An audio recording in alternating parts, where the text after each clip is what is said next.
Okay. Good evening, everyone. I want to take this opportunity to start our meeting tonight. Can I have a motion to reopen our meeting? So moved by Commissioner Frank. Can I get a second? Oh, Commissioner Brooks, all in favor? Can you say your name? McFadden. Richardson? Okay, thank you. That's six votes? With 4 absent. Thank you. I'd like to call to order and have the presentation of colors by the JROTC, Patterson High School.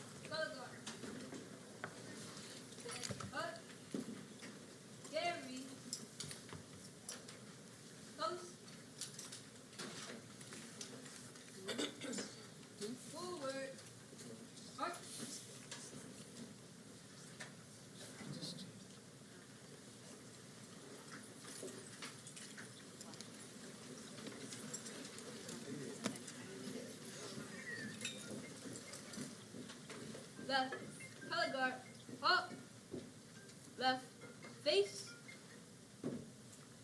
Ma'am, Lieutenant Colonel Simmons from Patterson High School, MD 932, Lieutenant Corps, requesting permission to post the colors, ma'am. Permission granted. Thank you, ma'am. Colors reverse, march.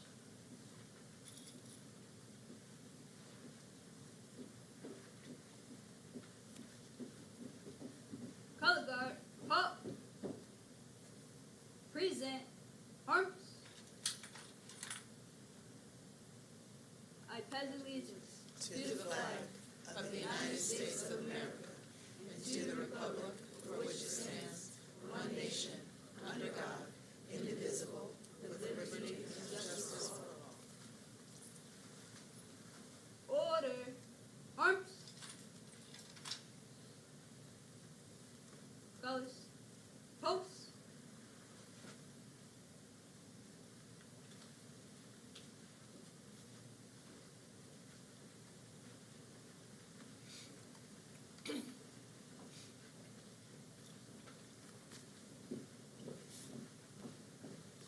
Color guard, up.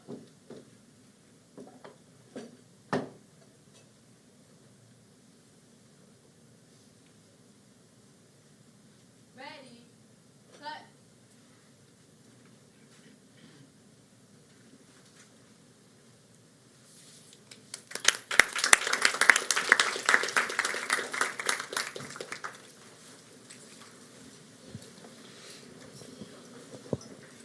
Thank you. I'd like to recognize our students from Patterson High School. That was Cadet Ashlyn Simmons, Cadet Dale Vester, Cadet Denoy Hamilton, and Cadet Lanisha Parrish. And our student performers from Booker T. Washington Middle School Orchid Brass Band, led by Mr. Jarrett Perry. We had Kayla Missouri, Cortez Williams, Jasmine Holden, Jana Sims, Isaiah Magruder, Andre and Aaron Palmer, Carter Griffin, Cliff Wilson, Kayamia McClinton, Dwayne Johnson, Nyasha Boxdale, and Sanaya Tyson. Let's please give our students another round of applause.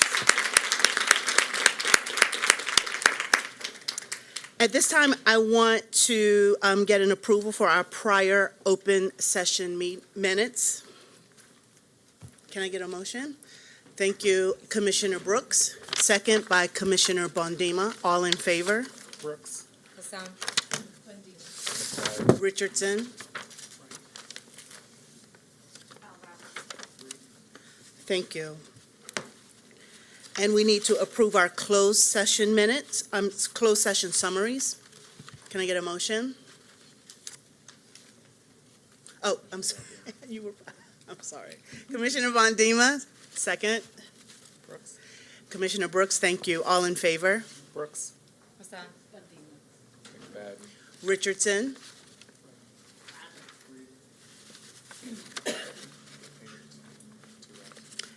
Oh, okay, I'm sorry. That's 8 and 2 absent. 1 absent. Okay, 8 and 1 absent. Thank you. I'm going to ask that you all bear with me tonight. Our board chair is going to be absent tonight, and I'm stepping in her place. So this is my first time leading this meeting in this way. So just please bear with me. I'm learning the ropes here. We need to do an approval for our personnel and quasi-judicial matters. May I have a motion to approve the personnel and quasi-judicial matters? I would like to remove agenda item 3.02, appeals and hearings case number 20-12G from the consent agenda. Okay. May I then have a motion to accept the hearing examiner's recommendation as presented for item 3.02? So moved. Moved by Commissioner James Hassan, second by Commissioner Bondima. All in favor? Hassan. McFadden. Richardson? Any opposed? Brooks. So that's 7. 7 approved and 1 opposed and 1 But he absent. doesn't vote on. The one doesn't vote on that. Linda's absent. Yeah. Sorry. Okay, we're all getting it together up here. Okay, then at this time, we'll have our CEO comments. You don't have comments? Oh, sorry. Oh, I'm sorry. I'm moving ahead. Hold on. Thank you. May I have a motion to accept the hearing examiner's may I have a motion to approve the remaining PEP and quasi-judicial matters? Make a motion for. So moved by Commissioner Brooks, second by Commissioner James Hassan. All in favor? Brooks. Hassan. McFadden. Richardson? Robertson Reed. 8 approved and 1 absent. Okay, now we will have our CEO comments. Good evening, everyone. I would like to invite Chief Jeremy Grant Skinner for this evening's PEP agenda. Oh, is he not here? Okay, well, we'll wait for Chief Grant Skinner, but while we do that, I will continue on. First, I will begin this evening, as we often do, with a brief video created by our team of student reporters. On January 6th, we celebrated the opening of our 3 newest 21st century school buildings, Calvin Rodwell, Baybrook, and John Rura Elementary Middle Schools.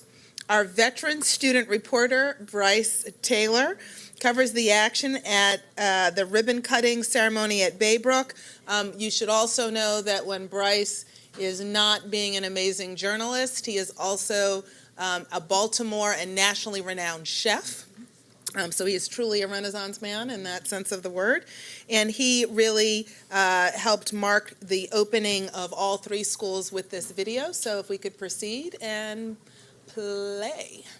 Hey, it's Bryce Taylor with the City Schools Student Media Team, and today we are celebrating the grand opening of 3 21st century buildings, John Rura, Calvin M. Rodwell, and right now we're at Baybrook Elementary Middle School. Let's get this party started.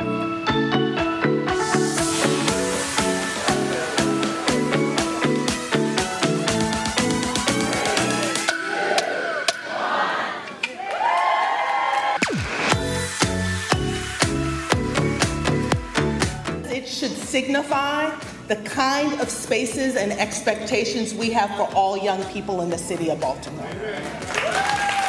All right, I'm here with Principal Reese. Principal Reese, can you tell me, how does it feel to have a brand new building? I'm so excited to have a brand new building. Our school began with 3 different buildings when I first started here 4 years ago. And now we have this amazing 21st century building where all of our scholars can be underneath one roof and get the latest 21st century technology. Awesome. Hello. This is nice. Check me out on this sweet podium right now. We're in the theater room. Theater for elementary, middle, that's dope. I'm getting that Shakespeare on, to be or not to be. Out of other things that they're offering for us, like theater, drama, there's so much more offering to them to prepare them for the world that they gotta go out into. Me and my friends, we finally get to learn in a brand new environment. We have bigger hallways and we have more classrooms than we had before. And now we're in the typical classroom. But even still, it's still 21st century. New desks, new chairs, new projector, new whiteboard. This place is dope. It's not a 21st century school visit if we don't check out the gym.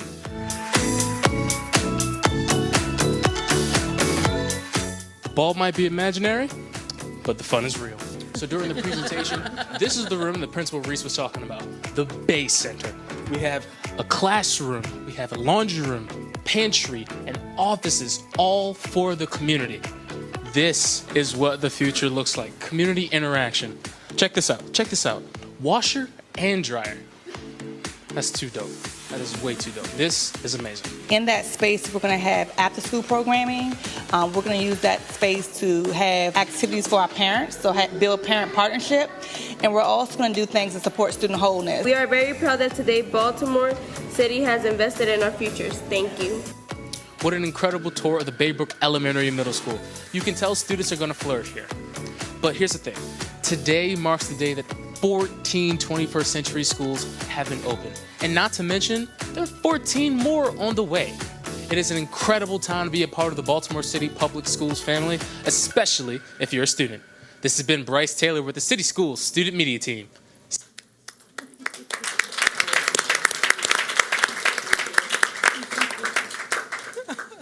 Commissioner Frank is over here saying that was dope.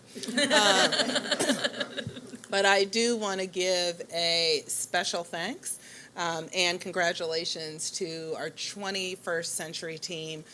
It is not easy to coordinate the openings of 3 new schools on the same day, but they delivered as usual. Also, thanks to our operations team, which supports these efforts, and really thanks to the combined efforts of everyone involved. We now have more than 10,000 City Schools young people that are benefiting from the high-quality learning environments that they need and deserve. We will not stop until every student in Baltimore has what they need to be successful. Last week, I joined local government leaders from across the state, including Mayor Young, in testifying before the House Appropriations Committee in support of House Bill 1. It was a definite momentous occasion to see literally all of the state, I should say the county executives, Mayor Young, across the state coming together across the aisle to really advocate for construction dollars for jurisdictions statewide. Here in Baltimore City, passage of this legislation is critical because it would allow us to proceed with Phase 2 of the 21st Century Building Program. Many of you who were here at earlier meetings know that the board approved a direction that's focused on using any new wave of 21st century schools money to really provide for some of our historical high schools, 21st century school buildings. I do want to say that with MSA, we are forecasting that we will complete a total of 28 school buildings, which will be home to 32 schools and approximately 20,000 students total.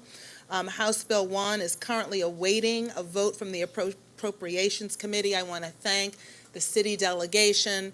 I want to thank Speaker Jones, Adrian Jones, and I also want to thank our own chairwoman of appropriations, Maggie McIntosh. They have tirelessly advocated for this at the state legislature, and I really just, again, want to thank them for all their work in this. It is now my pleasure to welcome two special guests, Mr. Franklin Baker, President and CEO of United Way of Central Maryland, and Ms. Sophia Minot, Senior Relationship Manager at United Way. Sophia, did I say, is it the French way or the English way?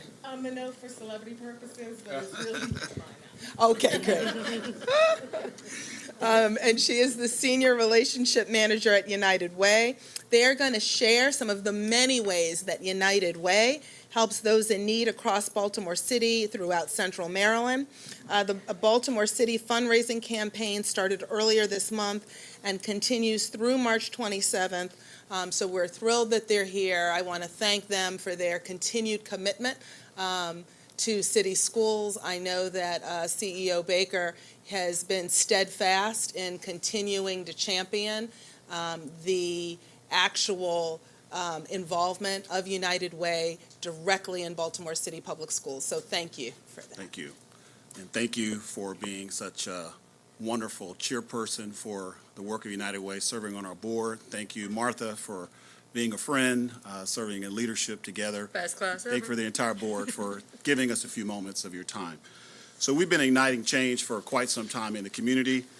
We have worked very steadily to focus on core areas to improve our communities. In fact, our wonderful vision is happy, thriving communities where everyone lives their best lives. And that is really what we have been focused on as an organization. Family stability. Since 2012, we have stably housed more than 2,400 families that have avoided eviction, not entered shelter. Those students tied to those families have avoided a very disruptive school transfer. They remain in their school of origin at the rate of 95%. Education, on track for success. One of the 5 schools that we're working in is Baybrook Elementary Middle School, as well as our Family Stability Program. Financial stability, families are earning more money as a result of the intensive case work for the case managers that are assigned to them. We have so many different projects in the health space, and 211, over 120,000 people called our 211 line this past year to receive services that range from utility assistance to food, to housing, etc. So the numbers tell the story. At our Ben Franklin High School, we run a program, it's a family center. The national average graduation rate for teen parents is about 40%. Since we've been doing this in this school in 2014, we've been right around 80% of our teen parents graduating at Ben Franklin High School. That deserves a hand clap. And we have really helped a lot of communities where they're food insecure. We work with the Maryland Food Bank and so many other partners to ensure that really solid meals are being served to families throughout the jurisdiction. So we are growing and developing leaders. In fact, our mission really is simple, to improve lives by doing 2 simple things. First, to really empower leaders. And we believe leaders are not only in the boardroom, they're in the block. So we're improving and emboldening, empowering leaders from the boardroom to the block, and to literally help everyone in the community to do their part to strengthen our community. And so we have, as I mentioned, United Way Ben Franklin Family Center, to our On Track for Success programs, focusing on the ABCs, attendance, behavior, and coursework. When our students from middle school through 9th grade are getting off track in any one of those areas, we have a caseworker who is assigned to do the due diligence to follow up on all those areas that can get them off track. Innovating with our partners like LIFT or BGE and others to help us to think forward and think in a new creative way at how we partner in the community. We're trying to do our best to fuel passions through your time and resources. And so as Santalisa, as she mentioned, the campaign for Baltimore City Schools began recently. It ends March 27th. We really want to go from 135,000 that we did the last year to 150. I think we can do it. We want to really focus on increasing individual participation or giving from the 8% number to 10%. And that's a modest improvement. We may can improve that, but we will start with a modest improvement. And then, of course, we want to increase the number of offices and schools that are participating from 126 to 176 for our 50 additional schools to help us in that process. And then lastly, this is your BCPS United Way team. So on the BCPS side, Dr. Bowden, who's chairing, David, Marianne, and Jeremy helping through the process, and myself and Sophia. We are really excited about what your dollars and your participation in the community means for so many families, for so many individuals who rely upon our support throughout the year. So with that, I'll turn it back over to Dr. Santulisi. Thank you.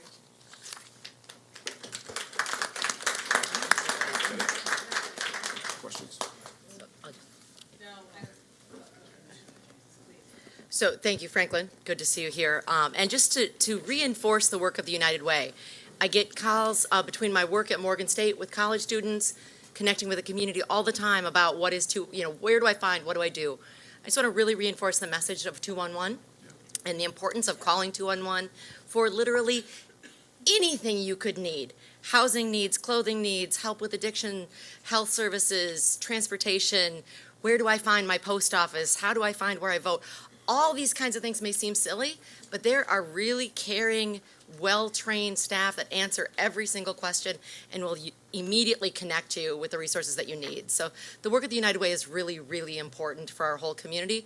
It's the fabric that's helping hold us together. So just to reinforce that for you all. Thank you. Thank you. Good. Thank you again for all your work, the partnership. We're committed to making sure that our participation hits those very modest goals this year. But thank you so much for coming out. At this time, I'm going to invite Chief Grant Skinner for this evening's PEP agenda.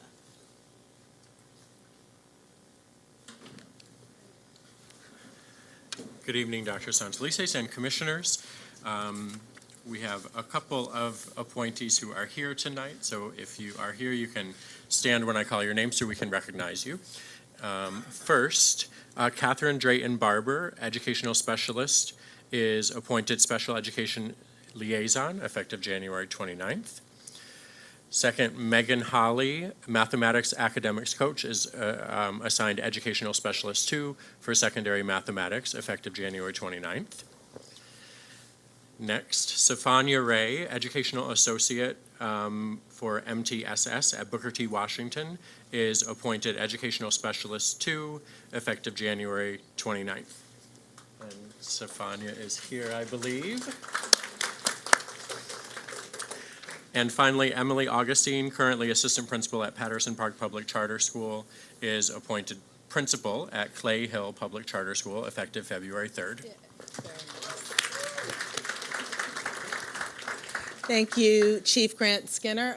As is our custom, Principal Augustine, we will just read a brief overview for our newest school leader. It's important to know that Emily Augustine has served in city schools for the past 14 years, most recently as the Assistant Principal of Patterson Park Public Charter School. Prior to her 8 years in the Assistant Principal role, she worked on the founding middle school team at Patterson Park and taught both language arts and mathematics at the school and at Paul Laurence Dunbar Middle School. Coming from a long line of educators, Ms. Augustine originally began teaching in Baltimore through Teach for America. She holds bachelor's degrees in English and psychology from the University of Rochester and a master's in teaching from Johns Hopkins University. She is excited to bring a whole child education to the students and families of Southeast Baltimore, the community where she lives and raises her own 2 Baltimore City children. Please join me again in congratulating Emily on her appointment as principal of Clay Hill Public Charter School.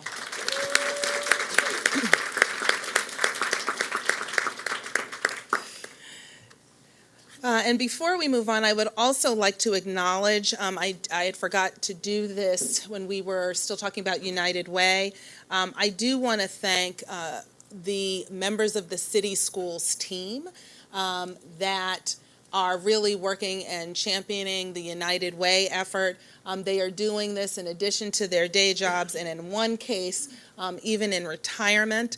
So I want to thank Chief Grant Skinner, Dr. Andrea Bowden, who's the chair, Principal Dave Verdi, and Assistant Principal Marion Peck from Achievement Academy. I want to thank you all for your work championing the United Way cause. Thank you. Earlier this month, more than 500 staff members participated in our first district headquarters meeting. The theme of the meeting was lead from your seat. This is a phrase that I like to use, as well as others, just to really exemplify the leadership focus of the blueprint, which means leadership is about action, leadership is about service. It's not about whether you have only 3 letters next to your name. And in the course of the program, we were pleased to recognize one person from every district headquarters office who received a Blueprint Award for leadership.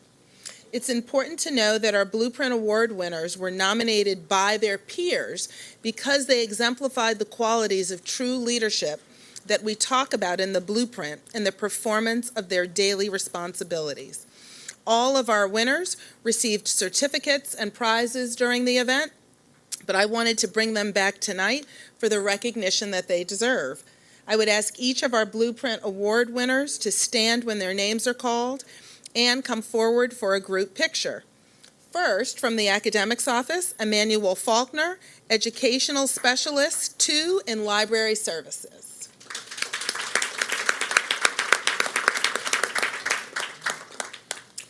From Achievement and Accountability, Pat Heron, Student Records Technician. From Finance, Debbie Gray, Associate, Shared Services. She's not attending this evening, but we are thankful for Debbie's leadership. From IT, Janae Brogdon, Customer Support Specialist 3. From the legal office, Lisa Blades, Special Assistant. From operations, Jacintha Hughes, Director of Transportation Services. From the schools office, Anthony Pena, Manager, School Operations Support. From the executive office, Lindsay Anderson, Specialist, Office of New Initiatives. Not able to attend this evening, but we want to recognize Dante Gibbons, Employee Engagement Associate. And from Communications, Engagement, and Enrollment, Monique Sims, Manager, Partnerships and Volunteers. Congratulations to our Blueprint Award winners, with our thanks for leading from your seats on behalf of our students, schools, and staff. And I'm going to ask the Board Vice Chair to join me for a picture.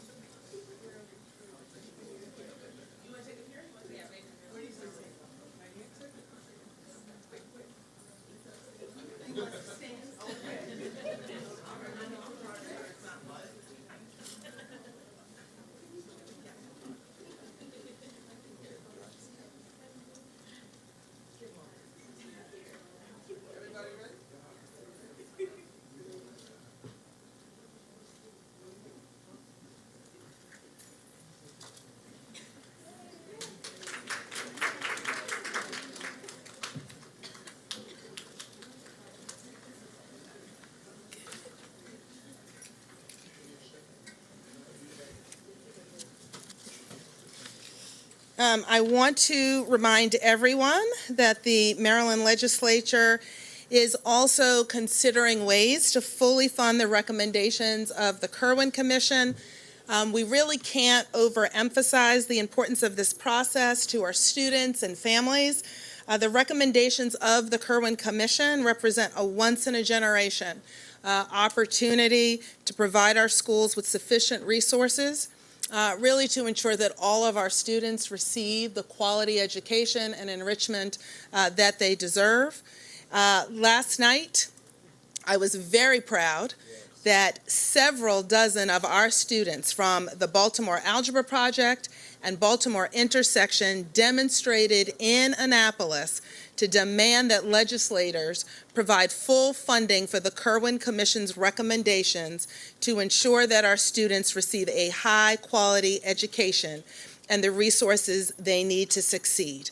I want to thank these young people for their work in advocating for themselves, for their peers, but I also want to continually charge those of us who are adults, who are voting age citizens, that really it is a bonus to have young people who advocate for resources, but the real responsibility is ours.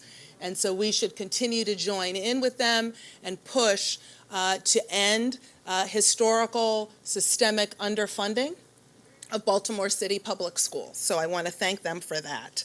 And then finally, I want to take just a brief minute to personally recognize my father, Jackson Brookins, who is visiting today. Yeah, stand up and say hello. You can stand up. You can stand up. You can stand up. So my dad is visiting. Really, he will tell you, really to see his grandchildren.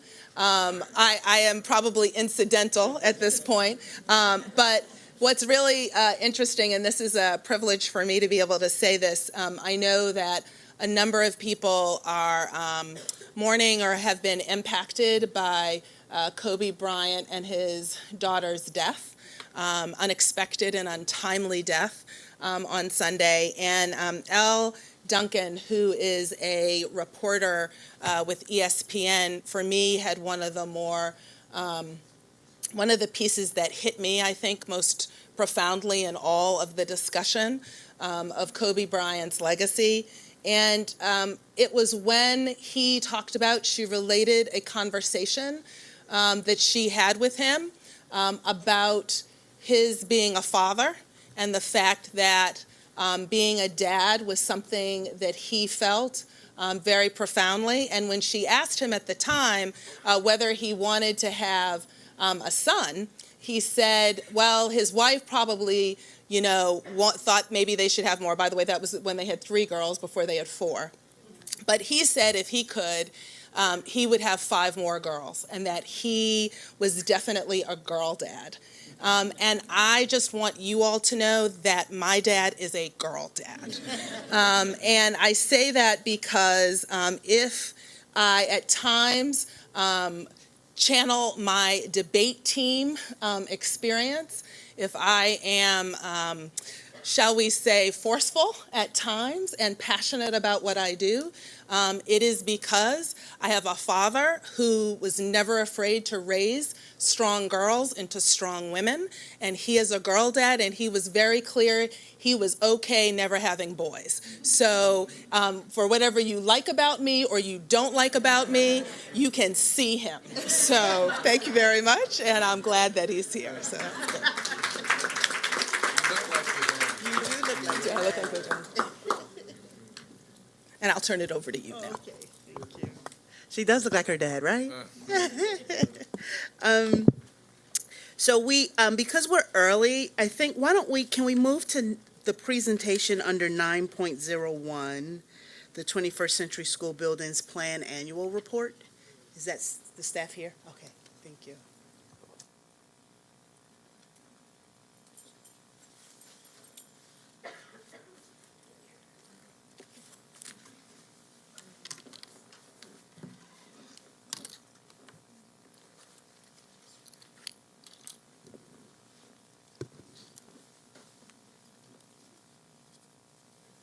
Good afternoon. Okay. Back there.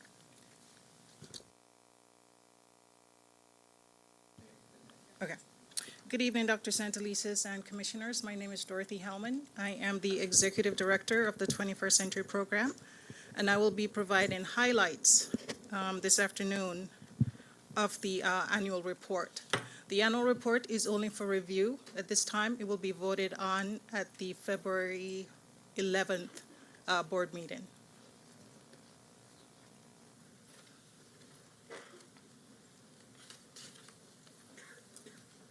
The agenda is as noted, very simple.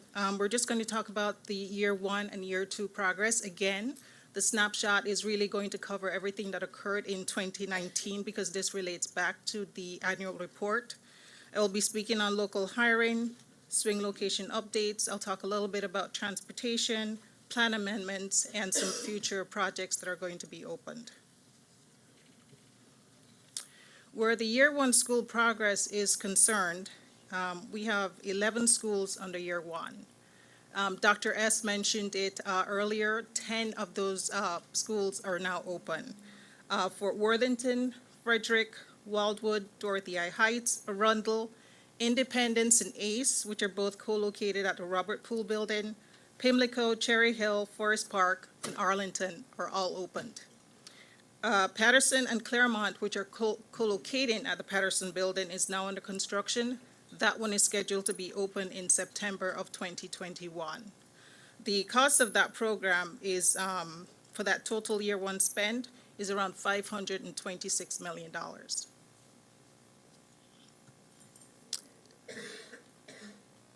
Where year two is concerned, we have 17 schools in that program.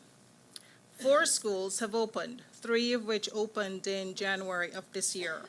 Fairmont Harford, John Rura, Baybrook, and Calvin Rodwell are now fully operational.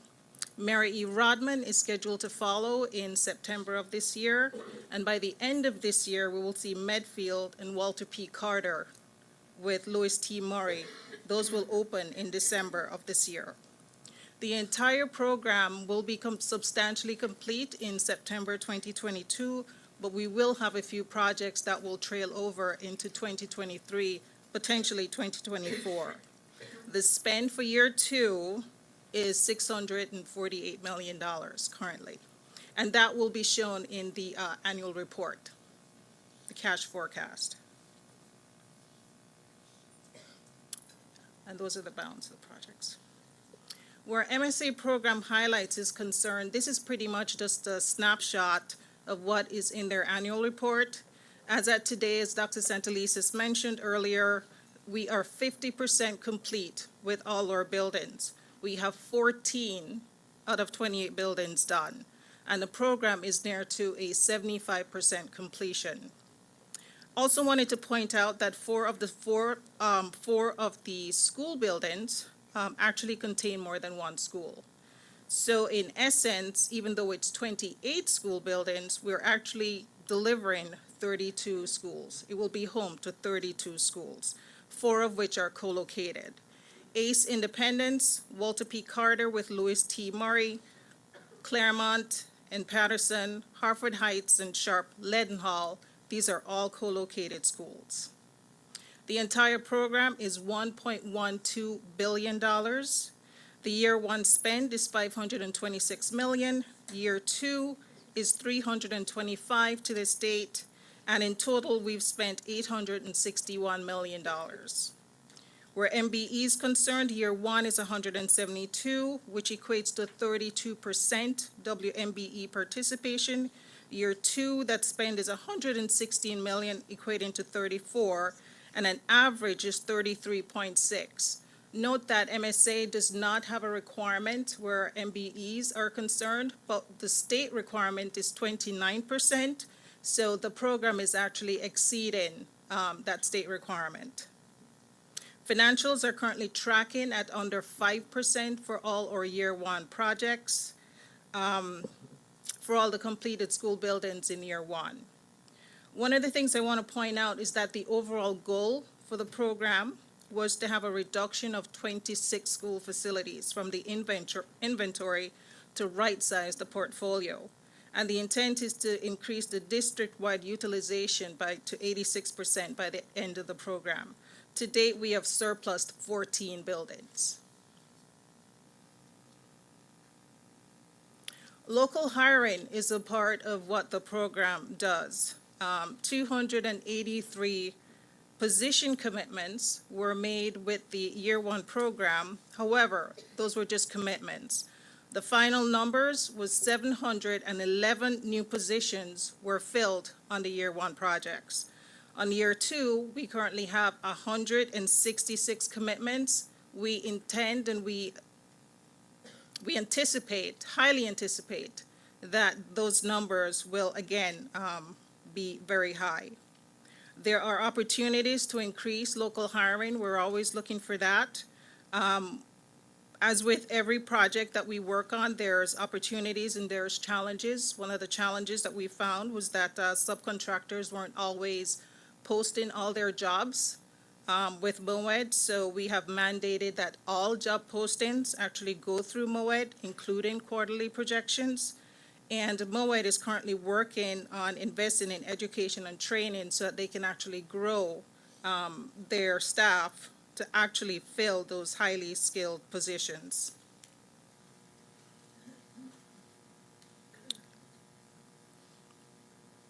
The current chart shows the breakdown on current construction projects in year one, and these are projects that are currently under construction now.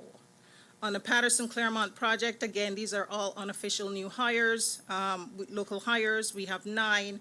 In year two, again, I mentioned we have 157, which equates to 166 total.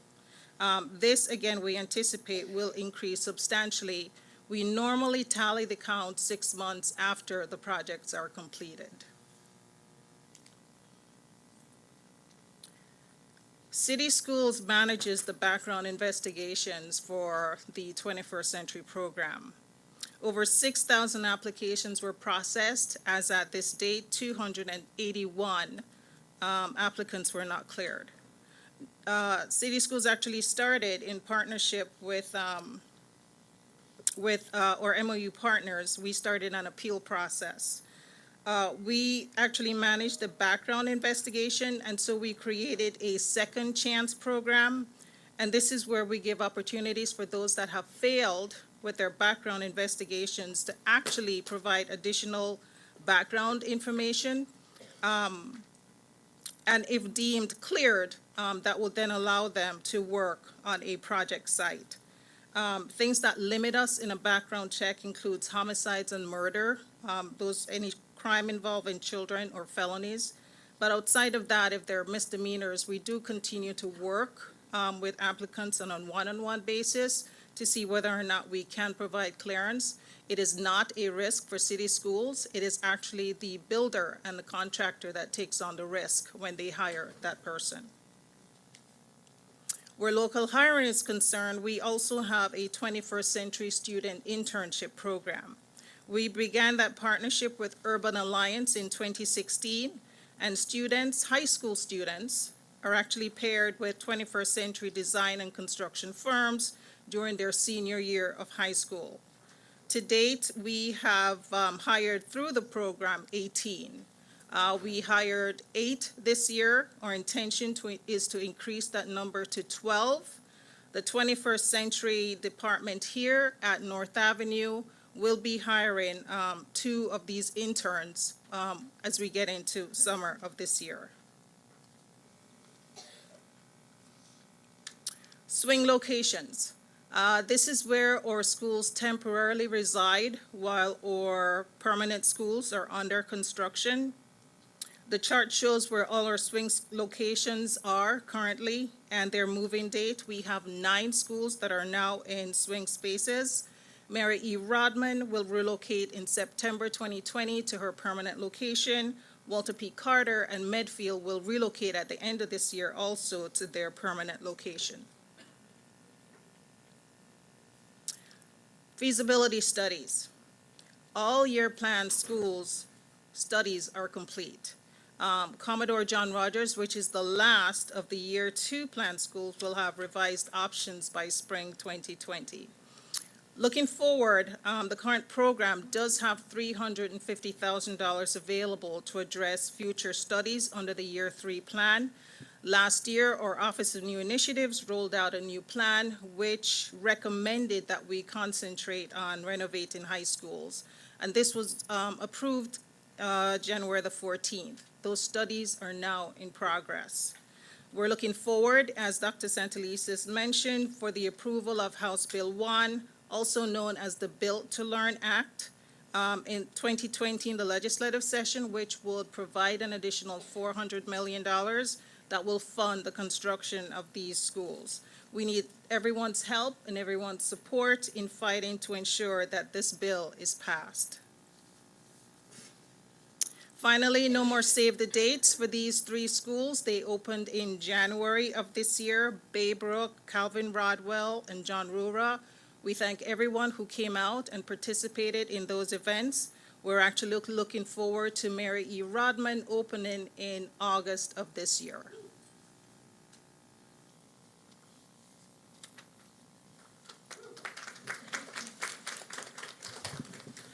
Does anyone have any questions?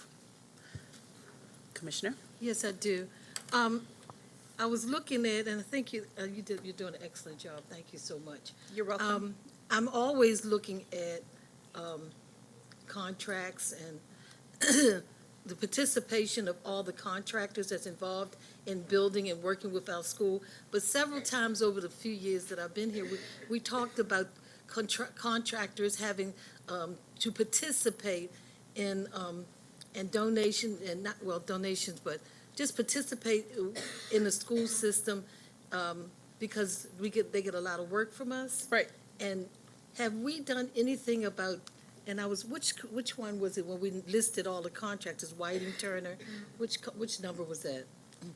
I was trying to find where I had seen that.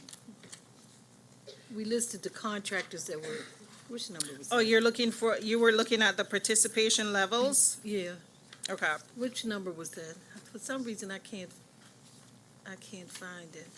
Well, anyway, for example, Whiting and Turner, they participate a whole lot in building all over the country. And it would be great to see, even though our students get into these programs, we get 5, 6 students involved. I really need to see how many of those students get hired, because programs are wonderful, they learn a whole lot, but the issue is how many are hired. And how many students are actually involved in these programs. It would be nice to see some percentages so we can know exactly what's going on, with these contractors. You know what I'm saying? Right now, where students are concerned, we only track them through the partnership that we have with Urban Alliance, and to date, we have 18. But I'm sure that there are other things that companies like White and Turner or CAM or other companies or other things that they do where they actually have hires for other students as well. Yeah, and one of the things, Commissioner, that we can do on that is make sure we pull out some of the data when we do our career pathways update, and maybe work with not just 21st Century, but as Ms. Hellman was saying, make sure that we actually break out the participation rate because it crosses over. Like when we're talking about students, for example, I talked to the CEO of Whiting Turner last week, and we were talking about how to build out a program at Douglas, right? And he was very committed to that. But I think there's some kind of overlap between the kind of, the work that the board has heard we're doing to really revamp our career pathways and 21st Century. So it might be helpful to give you a fuller context and then situate the 21st Century connections within that. Does that make sense? Yes, of course it does. Because one thing that I have learned and found out is that we bring our kids in for internship, which is wonderful. We don't even know sometimes what they actually do when they get there. We don't want them to be water boys. You know what I mean by that? That to do running around, picking up we want them to get skills so that when they and this is critical, because when they graduate and they've been in these programs, we want them to be qualified for the jobs that they're working with. And not just there for 6 weeks and we watch what's doing. We want them hands-on in there doing the work. And it would be great, and just like you said everything, it would be great if we actually could go in and see, okay, we had 6 students there. How many of those students actually got hired? And we could have more students, where we have many students who are doing, majoring in this area. How many of those students are hired? And I know it's a financial piece that I'm talking about. How many actually stay? Because they could bring them in after graduation for a few months and find out that a few months later they're gone. One of the things we do have is we do have a video that we created this year. We do have students that participated in the program and we videotaped them. We do have several that came through the program, and again, with Urban Alliance, what they did, they provided them opportunities to learn about interviewing, how to dress, how to interview. But the other thing that we also propel them to do is to further their education as well. In that video, if that is passed along to you, you will see that some of the students actually are going on to higher education.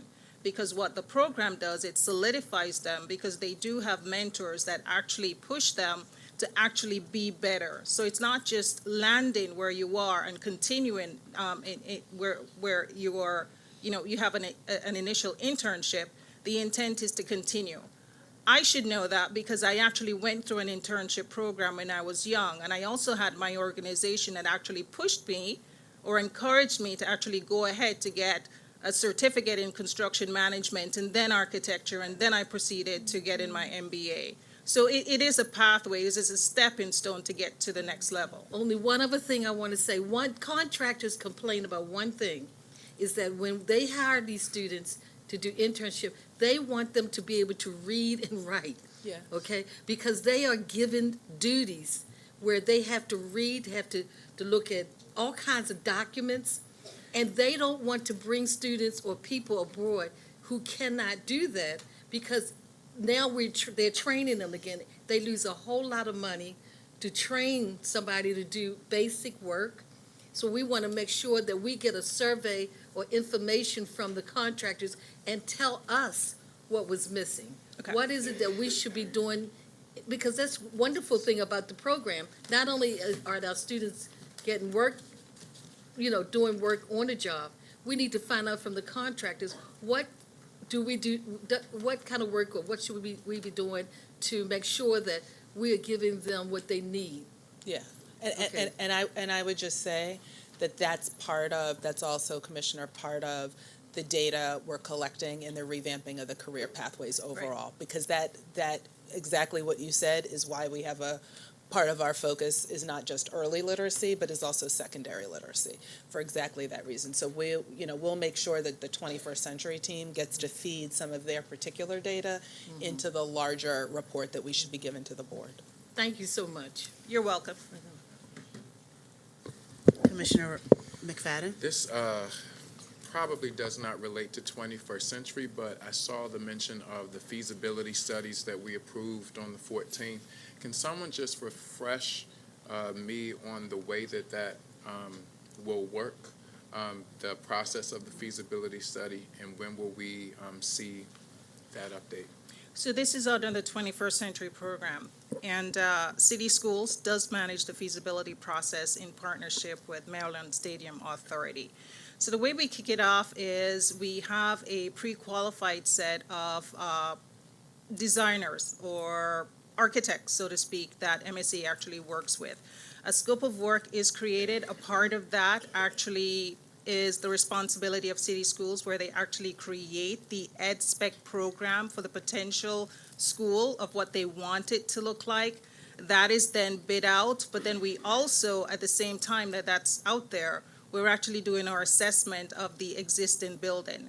We're looking at the infrastructure, we're looking at the traffic, we're looking at environmental concerns, and we also have the educational portion of City Schools also looking at the CTE programs, and again, specific to high schools and what needs to occur. At some point, all of that actually combines together. We have general meetings with the Department of Transportation. We have meetings with the Planning Department as well, with UDAP and with several other groups to actually talk about the program on a global level and on a detailed level as well. So it's a very intensive and extensive, We can actually provide you with a schedule outline if you'd like. But the process is, we're going through the process right now. We've started with Frederick Douglass.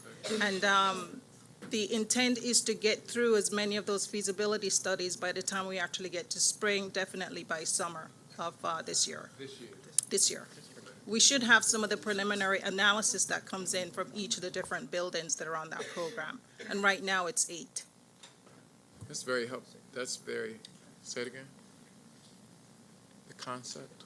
The cost, what will the cost be of the feasibility study? Currently, we I'm have. sorry. Currently, we do have $350,000 that was set aside for the year 3 schools, the year 3 planned schools, which again, those were kind of put aside for the high schools. That's the money that will be used for the high school Right. program.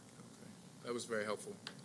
And no, I don't need the schedule. I just Okay. wanted to be refreshed on that process. Okay. It's Thank a you. very detailed and intensive process. Thank you. I appreciate that. You're welcome. Are there any other questions? One follow-up on the cost, though. We think the cost will actually be higher than that, so we're going to be coming back to the board at some point for the additional. We might be coming back to the board. One of the things that we are doing is we're expanding the feasibility studies. Now we're actually looking at traffic patterns as well. When we're planning this, we're looking at, off-site within the school zone. Again, now that we have all these lessons learned with regards to the current portfolio of projects, our intent is to do better on the high school program. So you will see that reflected in the budget. Can you And speak again- more to traffic patterns? Can you speak more to that issue? Pardon? Traffic patterns, can you speak more to that? I can speak to the issue, but a part of that ties back into the Department of Transportation. You're always looking for the egress and the ingress route for each of the different schools. We want to make sure that we have adequate parking. We want to ensure that around the community and around the neighborhood that we're looking at the traffic patterns. We want to understand where we need to have signage. We need to understand where we need to have crossing guards. We need to understand where we need to have, crossing, crosswalks. So it's a pretty intensive program, process that we actually go through. But that is not managed by us. Okay. We actually coordinate with the Department of Transportation to get that done. Yeah.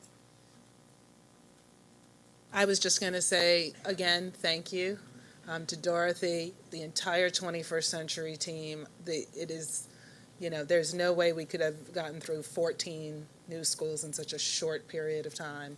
I talked to colleagues across the state and across the country. Nobody is trying to build 5 schools per year. So thank you for your leadership, and please thank your team. I will. I just add one school on the 5 schools per year. I think it's sometimes lost. It's not an arbitrary distinction, but the school district itself is building 2 schools. So we have the 28 schools plus the 4 co-located schools, and the district itself is building 2 schools that are, I think, net zero schools. So I want to congratulate the whole team. That's right. So in the fall, we'll And open Lynette's up here. Mary Rodman plus 2 net zero schools at Graceland and Hollywood. Okay. Thank you, Commissioner Frank. Say that in the mic. I said we still need more money for the rest of our schools. I mean, we have the oldest portfolio in the state, so I think it's important to mention that.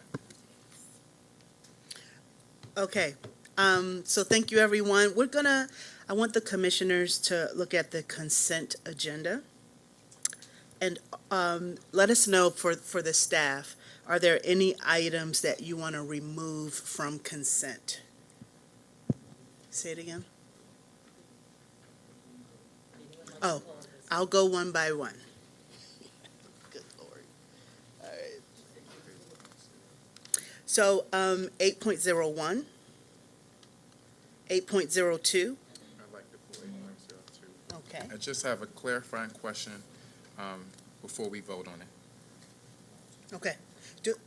Should he say what his question is so that the staff can I prepare? just want to know who the resident agent will be switched to and what the process is for us in making that update now that we are switching those folks. Okay. It's new. I've never seen it before. I don't think we've had to do that before, so I'm just curious to know How that works. how that works. Okay, thank you. 8.03, 8.04, Okay.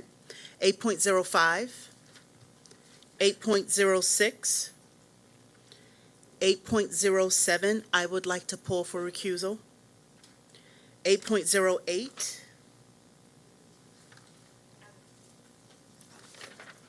And you're pulling for? Question, recusal, vote? I just need more clarification on the correlation between considering middle school attendance for admission. Okay, thank you. So under procurement, 12.01. Like to pull that, NCS please? Pearson? Okay, we'll pull that. And for question? I think did I already tee it up enough for you, Dr. S? That question for staff? I'm sorry. On NCS Pearson? Repeated for. Did you already communicate? So my question, I'm just looking for distribution of certificated CTE program. How many people are getting them? Could we better serve students by getting one site license and busing kids to that site to take the exams rather than spending the money at each individual school location? Or is that possible? Thank you, Commissioner. 14.01, Plantain Moran. Right. Okay, we're going to pull that for You want me to tell you why? question, yes. Oh, yeah, I just had a question on a document that said that, and I just don't understand what they mean by without an MBE and a WBE waiver mean. What does that mean? Yeah, we discussed that in the operations committee and have similar questions. Okay. Yeah, so you want to pull it as well? Yes, please. Okay. Okay, perfect, thank you. 14. 14.02. 15.01, 15.02. And is that it? Okay, that's it. All right, so we will pull those items, but right now we're going to move into public comment. And it is my pleasure to introduce Mary Pat Clark. We're so excited to always have her here. Yeah, I have your back. Welcome, Mary Pat. You can go sit up there. Okay, thank you. I really, are the people here from Mervo? I can't see that card. All right, well, I'm here with Mervo. Oh, thank you. We do an audio record, and so if you're not on the mic, we can't. Oh, okay. I'm here with Mervo, and I kind of would like to follow them, follow them. Is it our turn now? I don't want to mess things up. I'll be glad to give my comments, but they don't like, they are. We don't see them. We don't see them on the list, so perhaps you can represent them or you can bring them up with you. Oh, no, I'd like to bring them up, and they can. They're not on my list. You're not on the list? Oh, hey, Mervo. Number 4. To the front. Oh, sorry. Oh, what? Safety potential. Oh, they are. I apologize. So. Oh, okay, I'll join 3 you. minutes public comment? 3 minutes, Or- well. No, hold on. I got you. I got you. I don't need to say anything except we got a great PTA, we have a lot of. So we wanted to give you respect because you are one of our elected officials, and we wanted to invite you to come up first, but we have some special invited partners who typically speak before the public. So if you want to, let me, either you can speak and then we'll hear from the guests from Mervo later on, or if you want to just hang out a little bit with us, and then when they come up to speak, you can join them. Okay. Okay, perfect. And thank you for understanding. Thank you for understanding that. It's great to be here, I'm learning a lot. It is the Department of Education. Okay. We have our BTU. Is John Casey here representing BTU? Hello?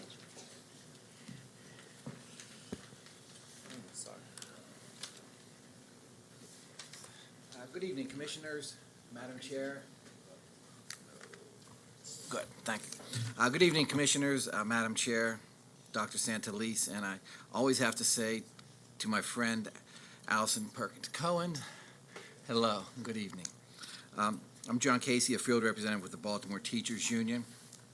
Some of my thunder has been taken tonight to talk about some of the new schools that have been built. I cover the northwest region of the city for the Teachers Union, and there are some really beautiful schools in the northwest region that have been renovated last year and this year. So it's been talked about, and I want to concur with everything that's been said about the schools looking beautiful for the students, staff, and for the community. I know the community is using the facilities also, so I think you're doing a great job. And from my understanding, more are coming, and you're working very hard to renovate a lot of the schools. With that being said, there are going to be some schools being closed this year for enrollment purposes, the buildings being old. We want to make sure that the teachers who are in those schools will be given first priority or preferential priority when the transfer fair comes around in the spring. These buildings are being closed through no fault of the teachers, so we want to make sure that they're given an opportunity to interview and to try to find a school of their choosing because they've done nothing wrong. They're being simply moved to another location. Upcoming negotiations with the PSRP chapter will be starting very soon, and we are hoping that there will be, as always, positive dialogue with respect to the contract. That will be beneficial to the school system along with the BTU. Recent negotiations have been very productive in moving the school system and the BTU forward. So those will be starting in the next couple of weeks, and we're looking forward to meeting and discussing some possible language change that could benefit everybody moving forward. I have to say that our workings with labor relations have been really, really great in the last year. I think hiring a new extra person to do and assist with labor relations is beneficial to the school system and also to the BTU in moving things forward in a timely fashion and getting certain matters resolved quickly for our membership. And last but not least, it was talked about the Kerwin, and the BTU took a bus down last night, and a lot of people, and I did see the students for Kerwin. Lawyers Mall is not open anymore. It's being renovated, and there was a nice turnout with television stations looking and getting information from the students who participated, and the BTU is definitely hand in hand with the school system in supporting the Kerwin. We were down there lobbying last night, some of the legislators, who will be voting on the Kerwin. So it's nice to have a partnership, and we are definitely working hand in hand. And anything the school system would need from the BTU and vice versa, we're going to hopefully get that passed to benefit everybody in Baltimore City Public Schools. So that's all I have. Any questions? All right. Thank you for your time. And John, I just want to say really thank you to the BTU, to the entire membership for the advocacy. You all have actually been side by side with us over the long haul, not just these past couple of months. So I just want to thank you all, the membership, for really joining with us to kind of strategically advocate for our schools. It's all for the benefit of the students. We got to work hand in hand to benefit the students of Baltimore City. That's what the teachers are here for, the paraprofessionals, and everybody, is to make sure that the school system and the students are taken care of. So thank you. Thank you. All right, we have Natalia Walter Adamson.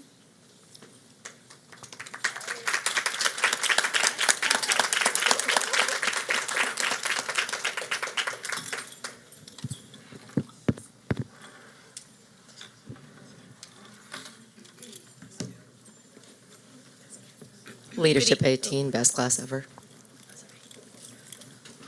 Good evening, everybody.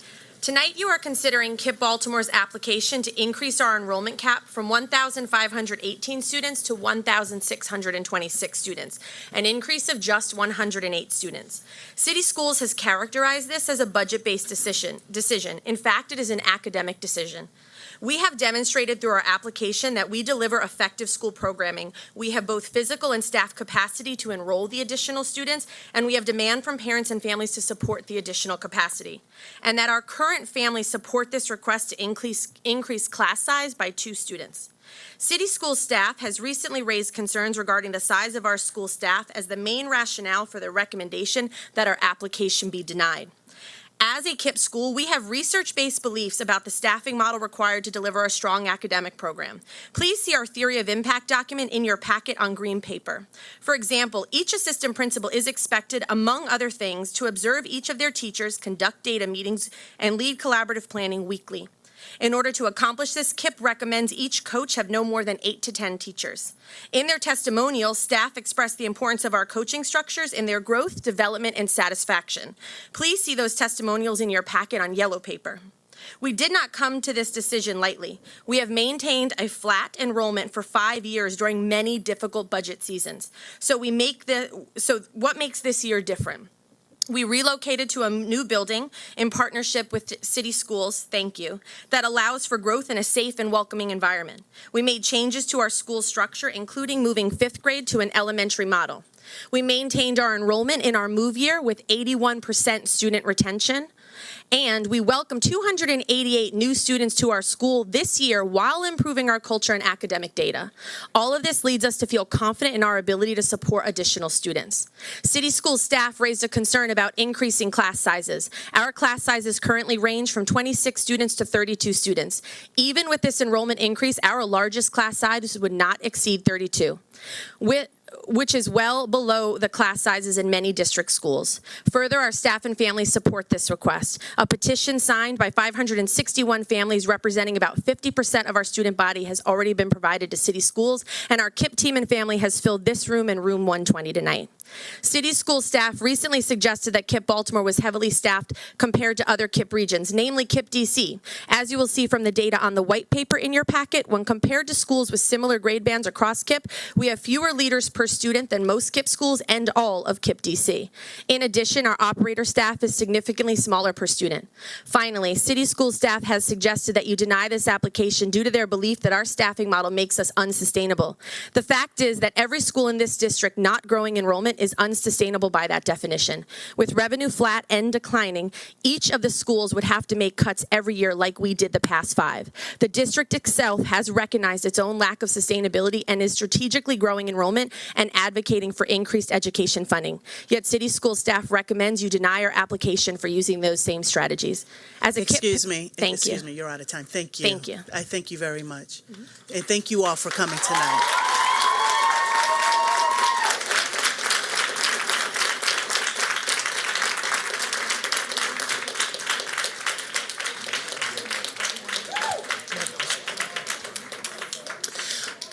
Okay, we have a question from Commissioner Frank. I do. It's a question for you, Madam Chair. Did we pull this for consent or from consent or not? Well, I'm going to come back to the consent conversation, and you can pull Okay, thanks. after. That's what public comment is for, so you may I change your understand. mind. Thank you. Yep. Okay, thank you. Next on the list is Clara Botstein. Thank you. Okay. And can I get the lights turned back on?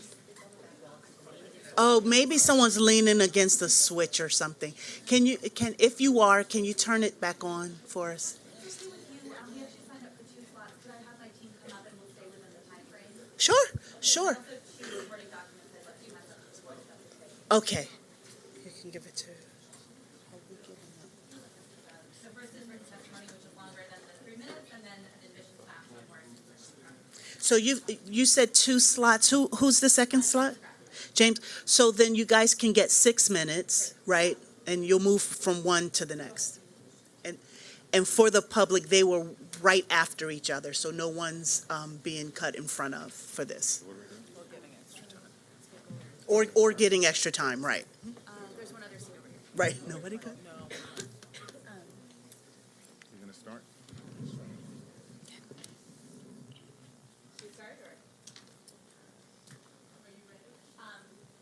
So this is our team from BARD. We'll save the time. Make sure your mic is on too. We want to capture this.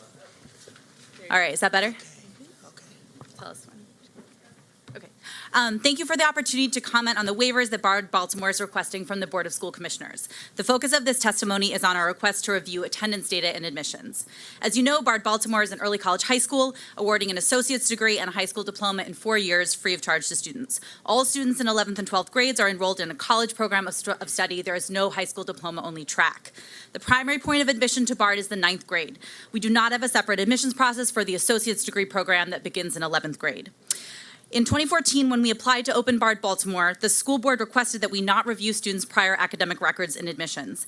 This was a departure from prior practice at the Bard early colleges. We are proud of our commitment to educational access, our diversity, and the success of many of our students. However, our admissions process needs to be more robust to identify students who can best benefit from the free college program that Bard offers, and to make sure that all of our students are set up for success, at the very least for the high school diploma. Because Bard's curriculum is accelerated with a focus on discussion-based classes, attendance is critical for academic success at Bard. The data supports that. We have a subset of around 18% of students who are on track to be chronically absent beginning in the first month of 9th grade. These students cannot substantially benefit from the academic program or the numerous supports and interventions we have in place. The data shows up that they end up not graduating from high school. We request that the board approve this waiver because we strongly believe that reviewing attendance and admissions will allow us to identify students who can benefit from our unique program while maintaining our commitment to equity and inclusion and without focusing on traditional measures of achievement. Good evening. Thanks for the opportunity. I'm a member of the advisory board, and I'm just here in support of the waiver application to underscore just one important point. Because we do not use student transcripts, the decision on admission is driven by the interview and a writing sample that allows us to probe the student's understanding of what kind of a commitment to challenge that they are getting into with Bard. As a startup, we learn as we go. One of the lessons that we've learned is we cannot start early enough in having a conversation with the student about the importance of being present. So that's why we're interested in being able to use information about attendance so that we can have an informed conversation with the student to strengthen their ability to complete the program. We already have, as you'll see in our written comments, positive experiences with working with students with absentee issues and getting them to succeed, but you cannot start early enough. I'm Francesca Gamber. I've been the principal at Bard since we opened in 2015.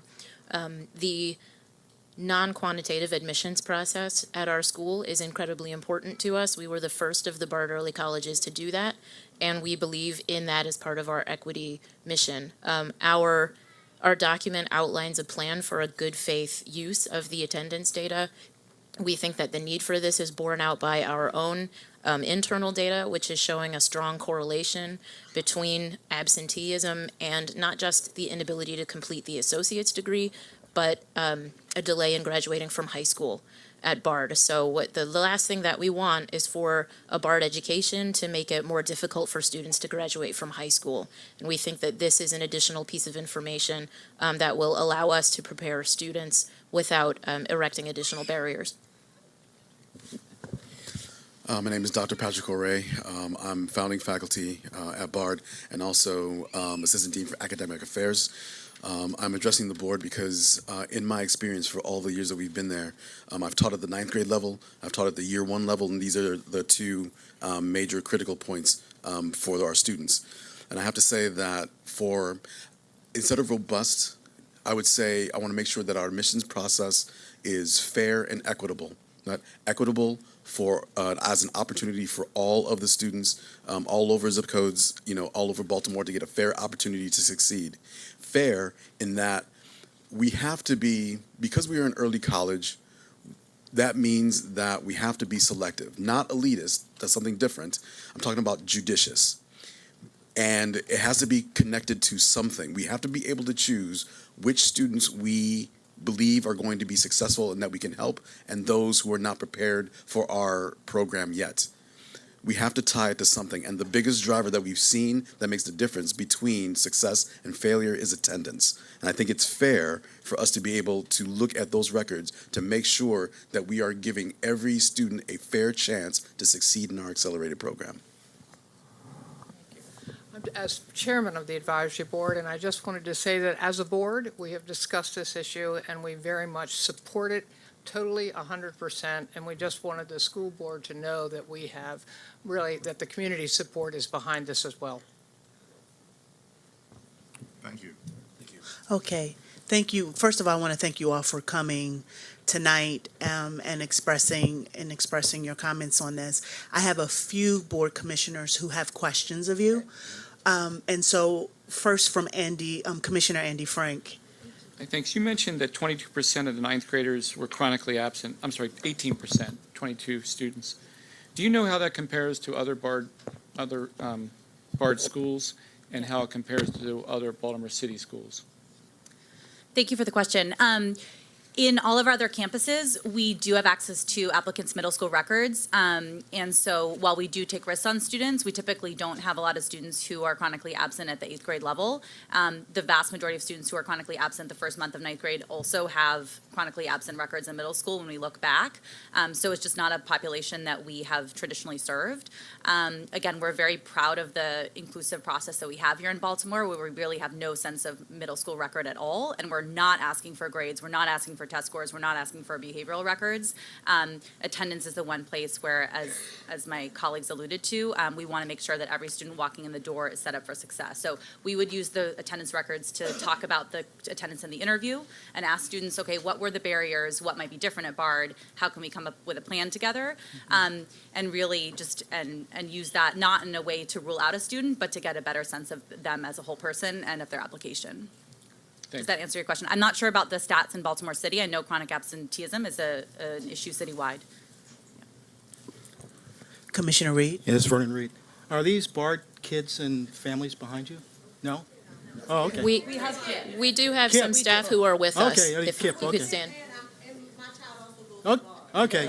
I was just wondering why they were standing, that's all. Just wondering why they were standing. Okay. Yeah, I do want to recognize the BARD faculty and staff. Okay, there they are. Okay. All five of you are friends, so this is kind of tough for me because I think in all schools, if you looked at correlations, the correlation between attendance and success is probably one of the highest correlations you can have. So when I look at BARD, I say BARD creates an opportunity based on potential. If you're looking at attendance as a key factor, you're basically taking out the equation, which you consider to deem potential when you look at the letters, when you look at the interview. So I look at it from the standpoint that I look at it as cherry picking. I mean, I'm speaking for Vernon Reed, and I'm not speaking for the full board, but I look at BARD taking the opportunity to say, hey, we know the correlation between attendance and success. Therefore, we're taking the attendance out of the equation. So therefore, the opportunity for success of these kids is going to be a lot higher than the opportunity for success for the general population. If every school could choose their students based on attendance, a lot of kids would lose their spaces in this particular schools. I look at BARD as creating an opportunity based on what you guys see in the interviews, what you guys see in the letters, your notes, as potential. A kid may miss 30 days, but there may be a high potential kid that misses 30 days. Give them the opportunity. That's the way I look at it. If I may, Commissioner Reed, I take your point, and I want every member of the board to understand that this is an issue we've discussed in depth, and it is not cream skimming that we have in mind. We are not cherry picking.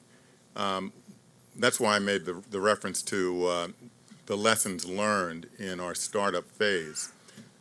All attendance issues are not the same.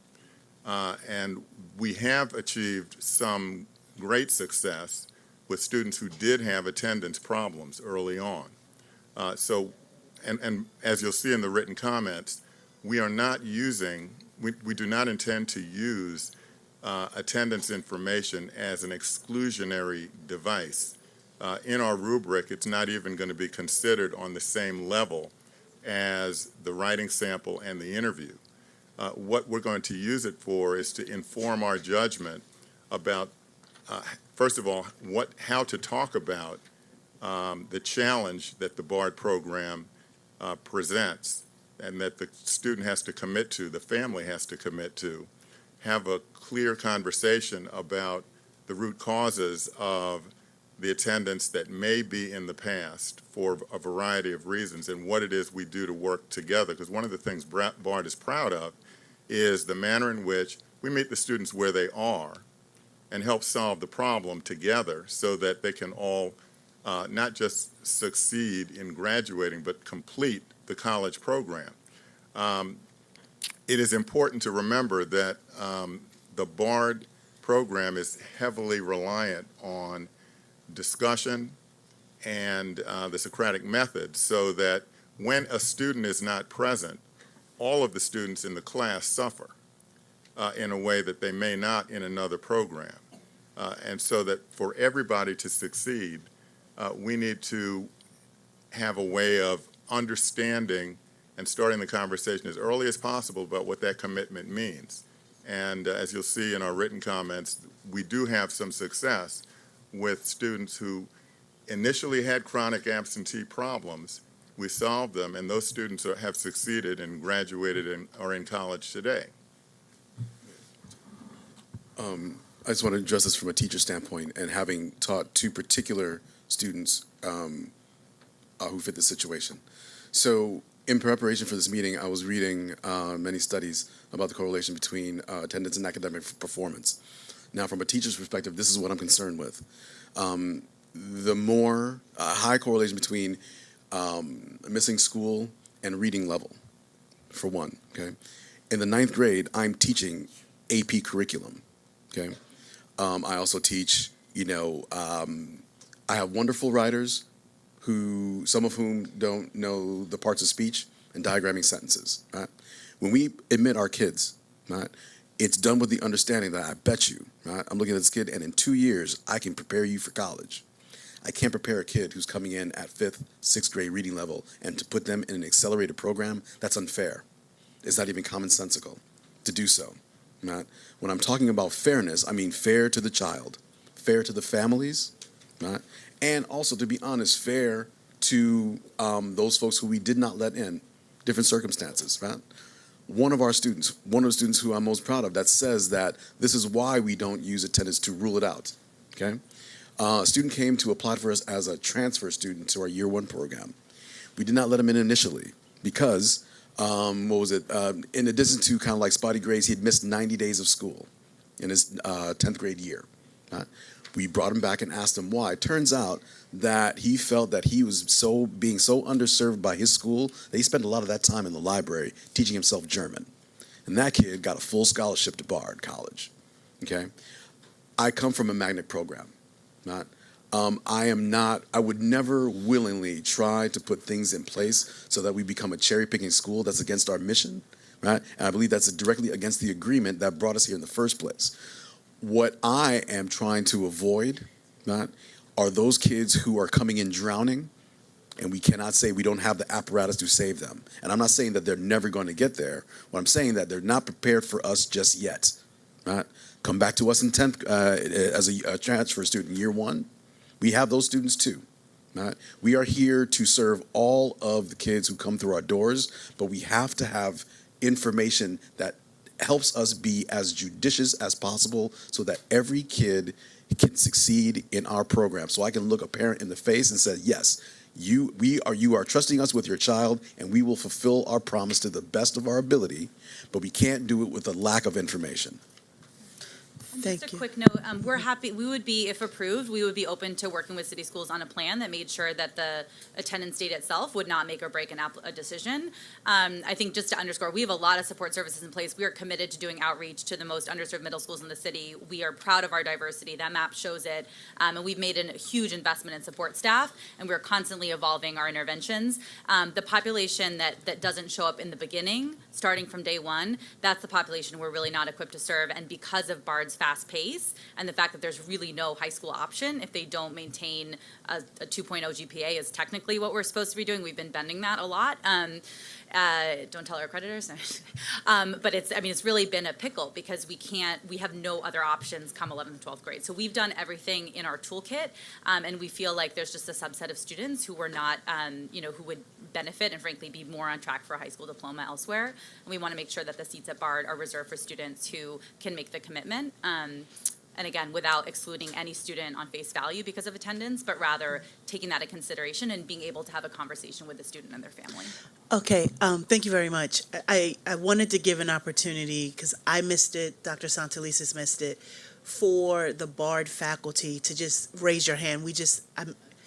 Who's in the room? Okay. Thank you very much for coming tonight. I have a few more board commissioners who have questions. I have some questions as well. Commissioner Brooks.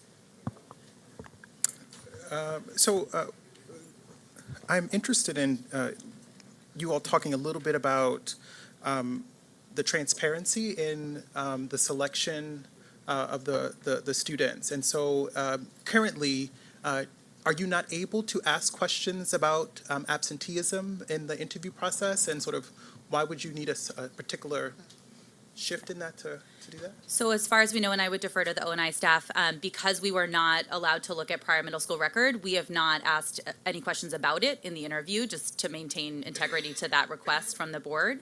So when we first applied, we had requested as part of application to look at middle school grades and attendance. The board said, we'd rather you not, so we said, okay, we'll try that. So we have not asked. That would be a fundamental part of what we do with the data.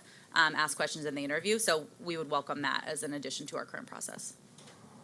Great, thank you. And just one more quick one. And in terms of supporting students, so for those students who are absent, chronically absent that first month or so, could you talk to me about some of the challenges that they're facing and sort of how you all are equipped or to support them currently? What's going on? Yes, I can speak to that point. So of the 22 students who were chronically absent or on track to be chronically absent in September, we know after the fact from looking through their cumulative records that 70% of them were chronically absent in 8th grade. So the supports that we offer to them have to do with, we have a very robust counseling program. So we have 3 full-time counselors, a social worker, a school psychologist, and a therapist for a population of 450 students. So we do outreach to families, we do home visits, we refer students to counseling. We've started an attendance mentoring program that matches students who are chronically absent with a caring adult who's paying attention to whether or not they're in school. So we have pioneered a lot of things that we hope will help, in addition to helping students with mapping their transportation, maybe providing alternative assignments so that the makeup workload isn't so overwhelming when they do come back.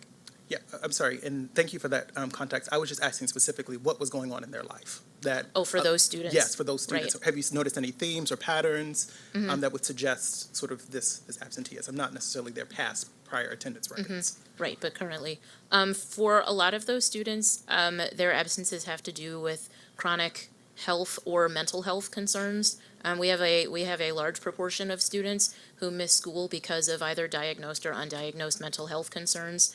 In a given year, we can have up to 25 students who are hospitalized for 5 to 7 days for mental health concerns, and that's part of the reason why we have such a robust counseling and related services department.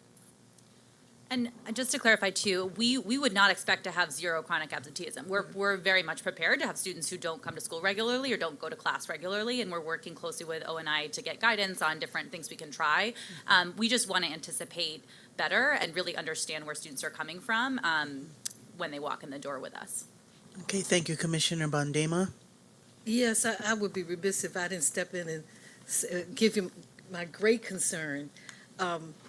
When you talk about looking at students who are habitually absent and not attending class because, and the only reason why I'm bringing up a personal thing, because this gentleman right here, you talked about you were in the magnet school, and so I'll bring that up anyway. I'm from Cherry Hill, okay? And many of the students that I was in school with, when I was in, is there.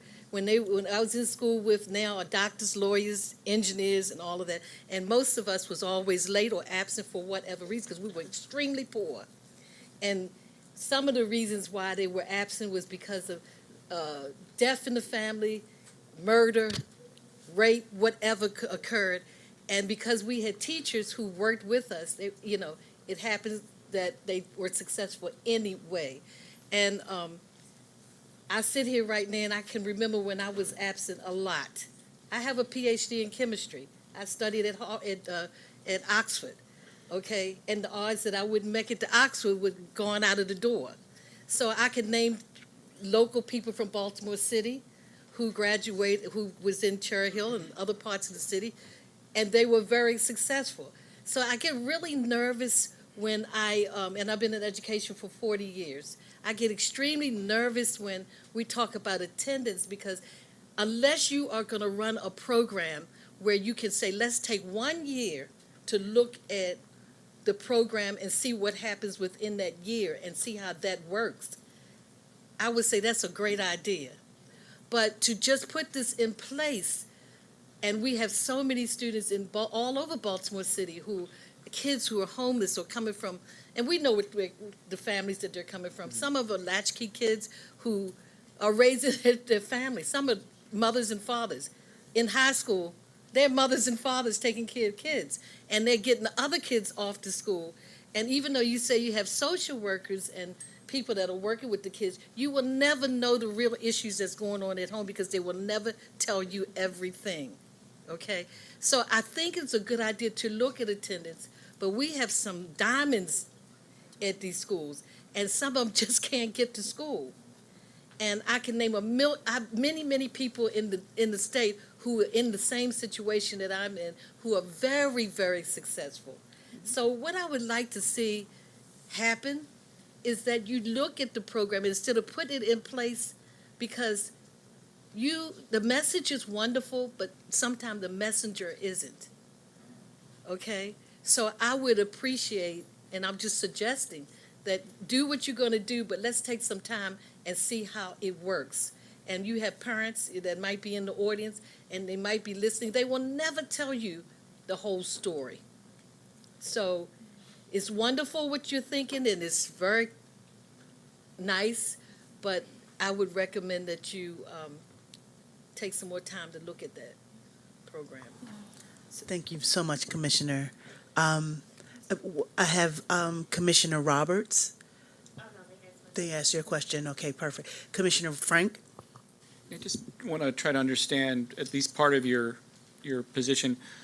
Are you saying that unless you can factor in chronic absences, at least at some level, without making them high stakes, you're setting some scholars up for potential failure because of the teaching method at Bard and the associate's degree that they have potential to earn? Is that part of your position? That's correct. So we've seen graduation rates much lower than any of our campuses across the network. We have 7 degree granting campuses serving about 3,000 students. We've always had, so there's no way to get a high school diploma and no college credit. So there's no kind of high school only courses in 11th and 12th grade. And so if a student is off track from the first month of school, let's say, they quickly become off track for a high school diploma, which isn't the case in a non-early college setting. And so, yeah, our concern is students who aren't graduating with a high school diploma or an associate's degree, and that frankly is just not data that we've seen in any of our other campuses, and we have more support in place here than at any other campus per student. And I totally agree with you. I could not agree with you more in terms of your point. And again, we would want to take those students. We want to take students with potential who have been overlooked. We would continue that commitment. Having access to the data allows us to ask questions in the interview and better understand the applicants. And again, we would be happy to work with city schools to work on a rubric that didn't exclude students because of attendance alone. We recognize all the multiple reasons why students can't attend regularly.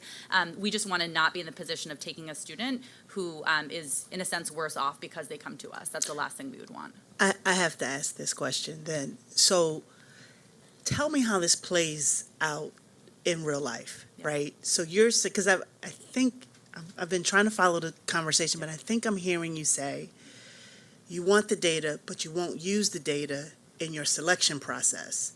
But then you want the data, but you want to be able to set kids up for success, which might mean that they don't go to Bard.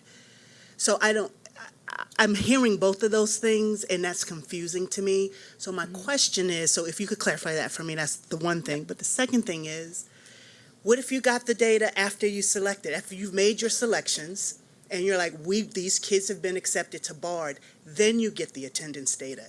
Would that be helpful? So thank you for the question. I'll start and feel free to jump in. So we have not set anything in stone. Our proposal right now, if approved, right now we have a rubric. So our writing assessment gets a certain number of points, our interview gets a certain number of points. Say it's 5 each. Attendance, we would rank low. So say 2 points is the maximum you can get. So if you have chronic absenteeism and you haven't explained it in the interview, you get 0 points. If you have an improving record or an okay record or a strong record, you get 1 or 2 points.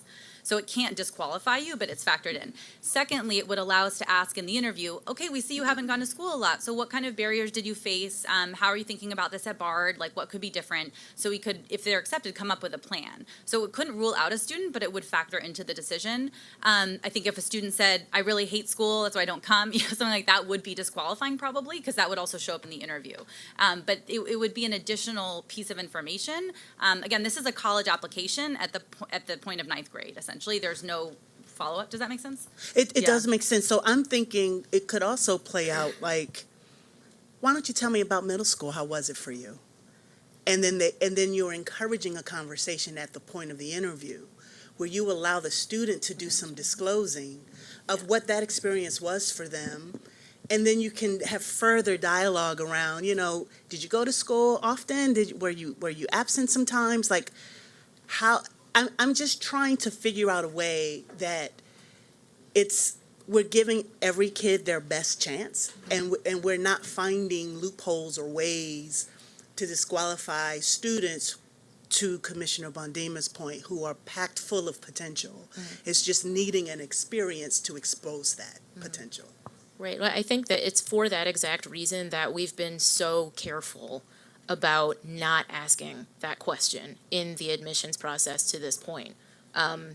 Because our agreement with city schools is very important to us, and following that agreement with fidelity is important to us. And so we never wanted it to be suggested that we were finding ways around and asking these questions about this data in the interview without having gotten approval for it first. Commissioner James Hassan. Thank you. And I definitely think we all can appreciate and understand the challenges of absenteeism in all our programs, and that we definitely have a united perspective of a need to work on attendance. I just offer this for my board colleagues to consider. If we posit that part of the reason that these students aren't in school is either acute or chronic mental illness, then this is an ADA violation if we allow any kind of illusion that kids aren't getting in because of a mental health issue. So just something to keep in your head. Commissioner Reed. That's my last question. Thank you very much for the answers. If I was a student coming in, Dr. Gamper, the essay's high. That's important. The interview's important. So in a percentage basis, looking at 2 kids, where does the attendance fall in for 2 kids that basically you have 1 seat and you have to make that decision? How important is the attendance? If the scores on the other 2 things are equal. To think in terms of potential, gut feel, where does attendance go? Right. At that point, I would want a parent conference with the student that I wasn't sure about, because I wouldn't want to make the decision without understanding more about the context. Like if I'm just looking at the rubric, I wouldn't make the decision. I would say we need to get more information about why this kid was absent.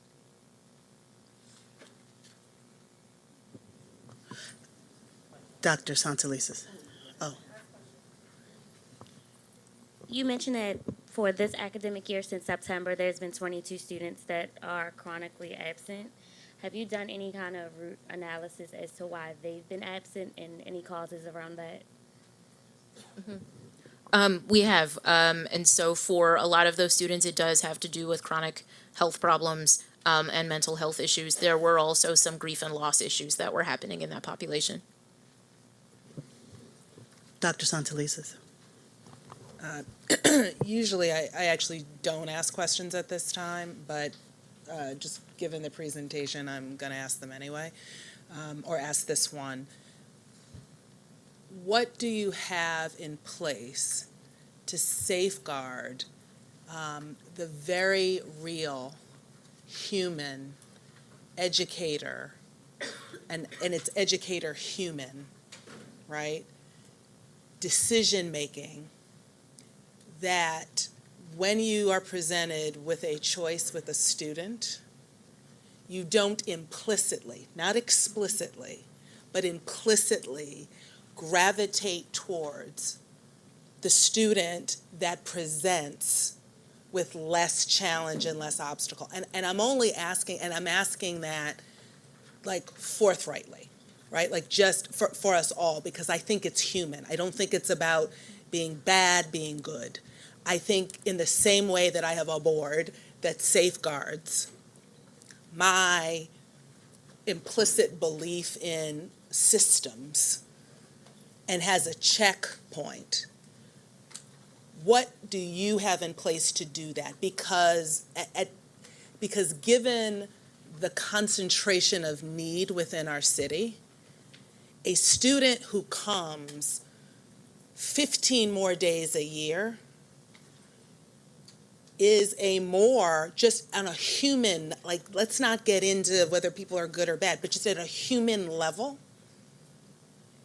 it requires a little bit less effort than a young person who, for whatever reason, isn't coming 30 or 45 days a year. So knowing that we all have it, myself included, what do you have in place to safeguard? Because I keep hearing, right, we're not going to use it that way.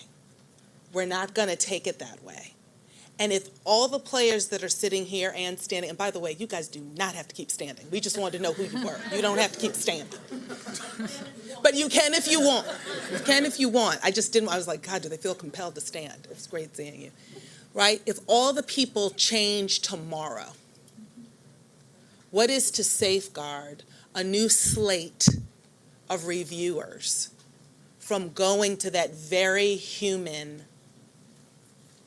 avoidance of challenge, pain, extra effort? That's my question. Okay.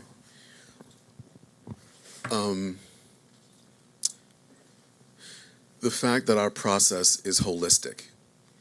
The questions that you're asking about attendance, and I'm listening to your responses because I'm paying attention to them for the very reasons that you bring them up, because I don't want to work in a place, Matt, that is elitist, Matt, that doesn't give a fair opportunity, Matt, and I've taught some of these diamonds who you're talking about, Matt, and I appreciate them the most, okay?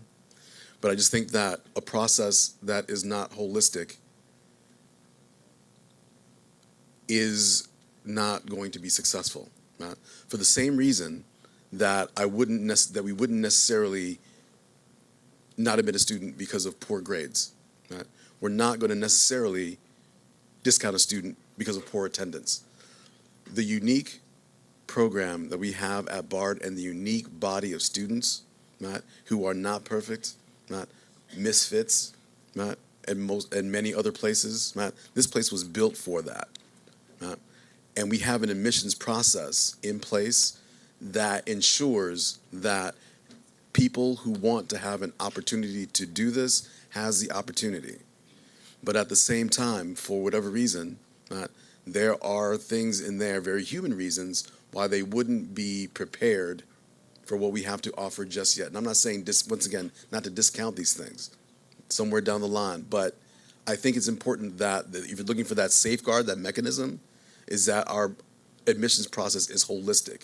It's not dependent on any one thing. It's the whole picture. It's the whole child. You asked exactly the right question. What do we have in place if all the players you see in front of you are the people in today's admission process are no longer here and there's somebody else? The protection that you're asking about is hardwired into the DNA of the BARD system in terms of that's our mission, to find those people who are underserved and help them to the finish line. The only reason I'm a volunteer on this board is my understanding. The very first time I met Dr. Gamber, I asked her, so some of these same questions. So are you cherry picking? Are you cream skimming? It's a tough program.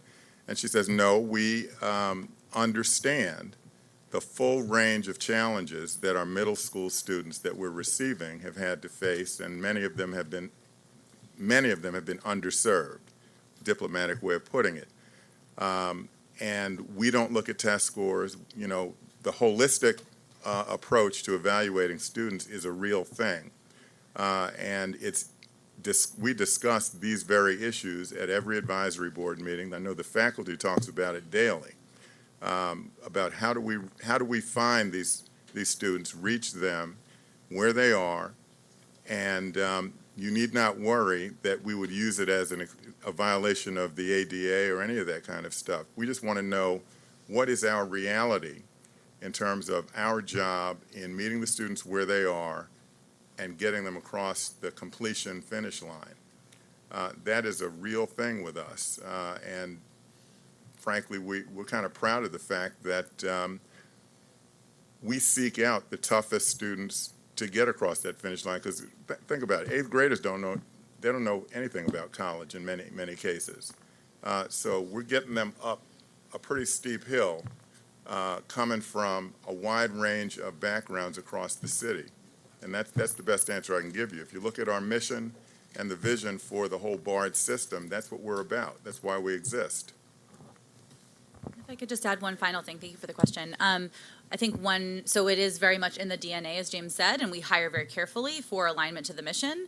I think, if everyone disappeared tomorrow and there was a whole new set of characters, I think we could look at a couple things like not everyone is the same person who grades the essay and the interview and looks at the overall rubric. So I think you can put parameters in place. So you can only get a maximum of 1 or 2 points for attendance out of 10, or you can set thresholds to make sure that to guard against just kind of the bias. The other thing is, we could do it for a year and look at the data and see if things radically change. My guess is we'd still have issues with absenteeism, but it would just be, we'd be a little bit more prepared. We could expand seats at BARD. I think we're very open. We're not so over enrolled that, in fact, we asked for a waiver to shrink the school a bit. We want to identify programmatic fits and get better at that, including and particularly students who are at risk of not completing college. So that is our mission. First generation college goers, low income students, students of color. And we want to set them up for success. And it is a big hill to climb. So we want to do the best job that we can given our resources, and we feel that this is an important aspect, but certainly not, a deciding factor. So we're happy to be audited by you all, to work with O&I closely on questions, to think about the rubric. We really want to be thoughtful about this. We're happy to come back and revisit it after some time has passed. We're very concerned about this 18% of students who in the first month of school we're not able to reach, and they are not walking across the stage with anything. And that is, we're putting resources, we're taking away from, our mission is to provide free college. And there's so many students in Baltimore City who can do this from all kinds of backgrounds. But we want to make sure that we're focusing appropriately. I think structurally it's a rubric that you approve that sustains itself over time, regardless of who the personnel are in the building. And a rubric where the attendance doesn't make or break the decision. And frankly, if I had my choice between a student with perfect attendance and an interview who said, I really don't want to go to BARD, I want to play football, and a student who was chronically absent but said, this is what I want, I would choose the student who had been chronically absent. Thank you very much. We're going to move on. And for the public, just so you know, we rested here for a while. We acknowledge that. But they technically did not go over. They got their 6 minutes, and then when board members ask questions, then we're able to spend a little bit more time with the group. But thank you all for coming. And next on our list is Felicia McLevin.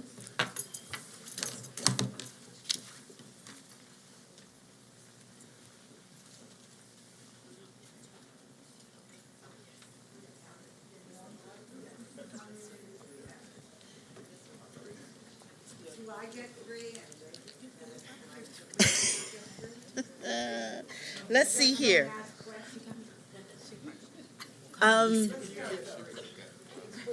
So can we do this? And I'm looking to my board commissioners for permission to do this. So just as a reminder, Mary Pat Clark wanted to wait so that she could present with her colleagues. can we give them 5 minutes, so 3 minutes? Mary Pat Clark would have had 5 minutes by herself. So can we give her 2 minutes and give this group 3 minutes, and then that'll be 5 minutes together? Is that okay? Okay, there you go. I'll follow you, just in case you go over your time. Good evening. My name is Felicia McElvin, and I am the PTA's, well, we have actually rebranded ourselves to CHAMPS, which stands for Committed to Honoring and Motivating Parents and Students at Mergenthaler High School.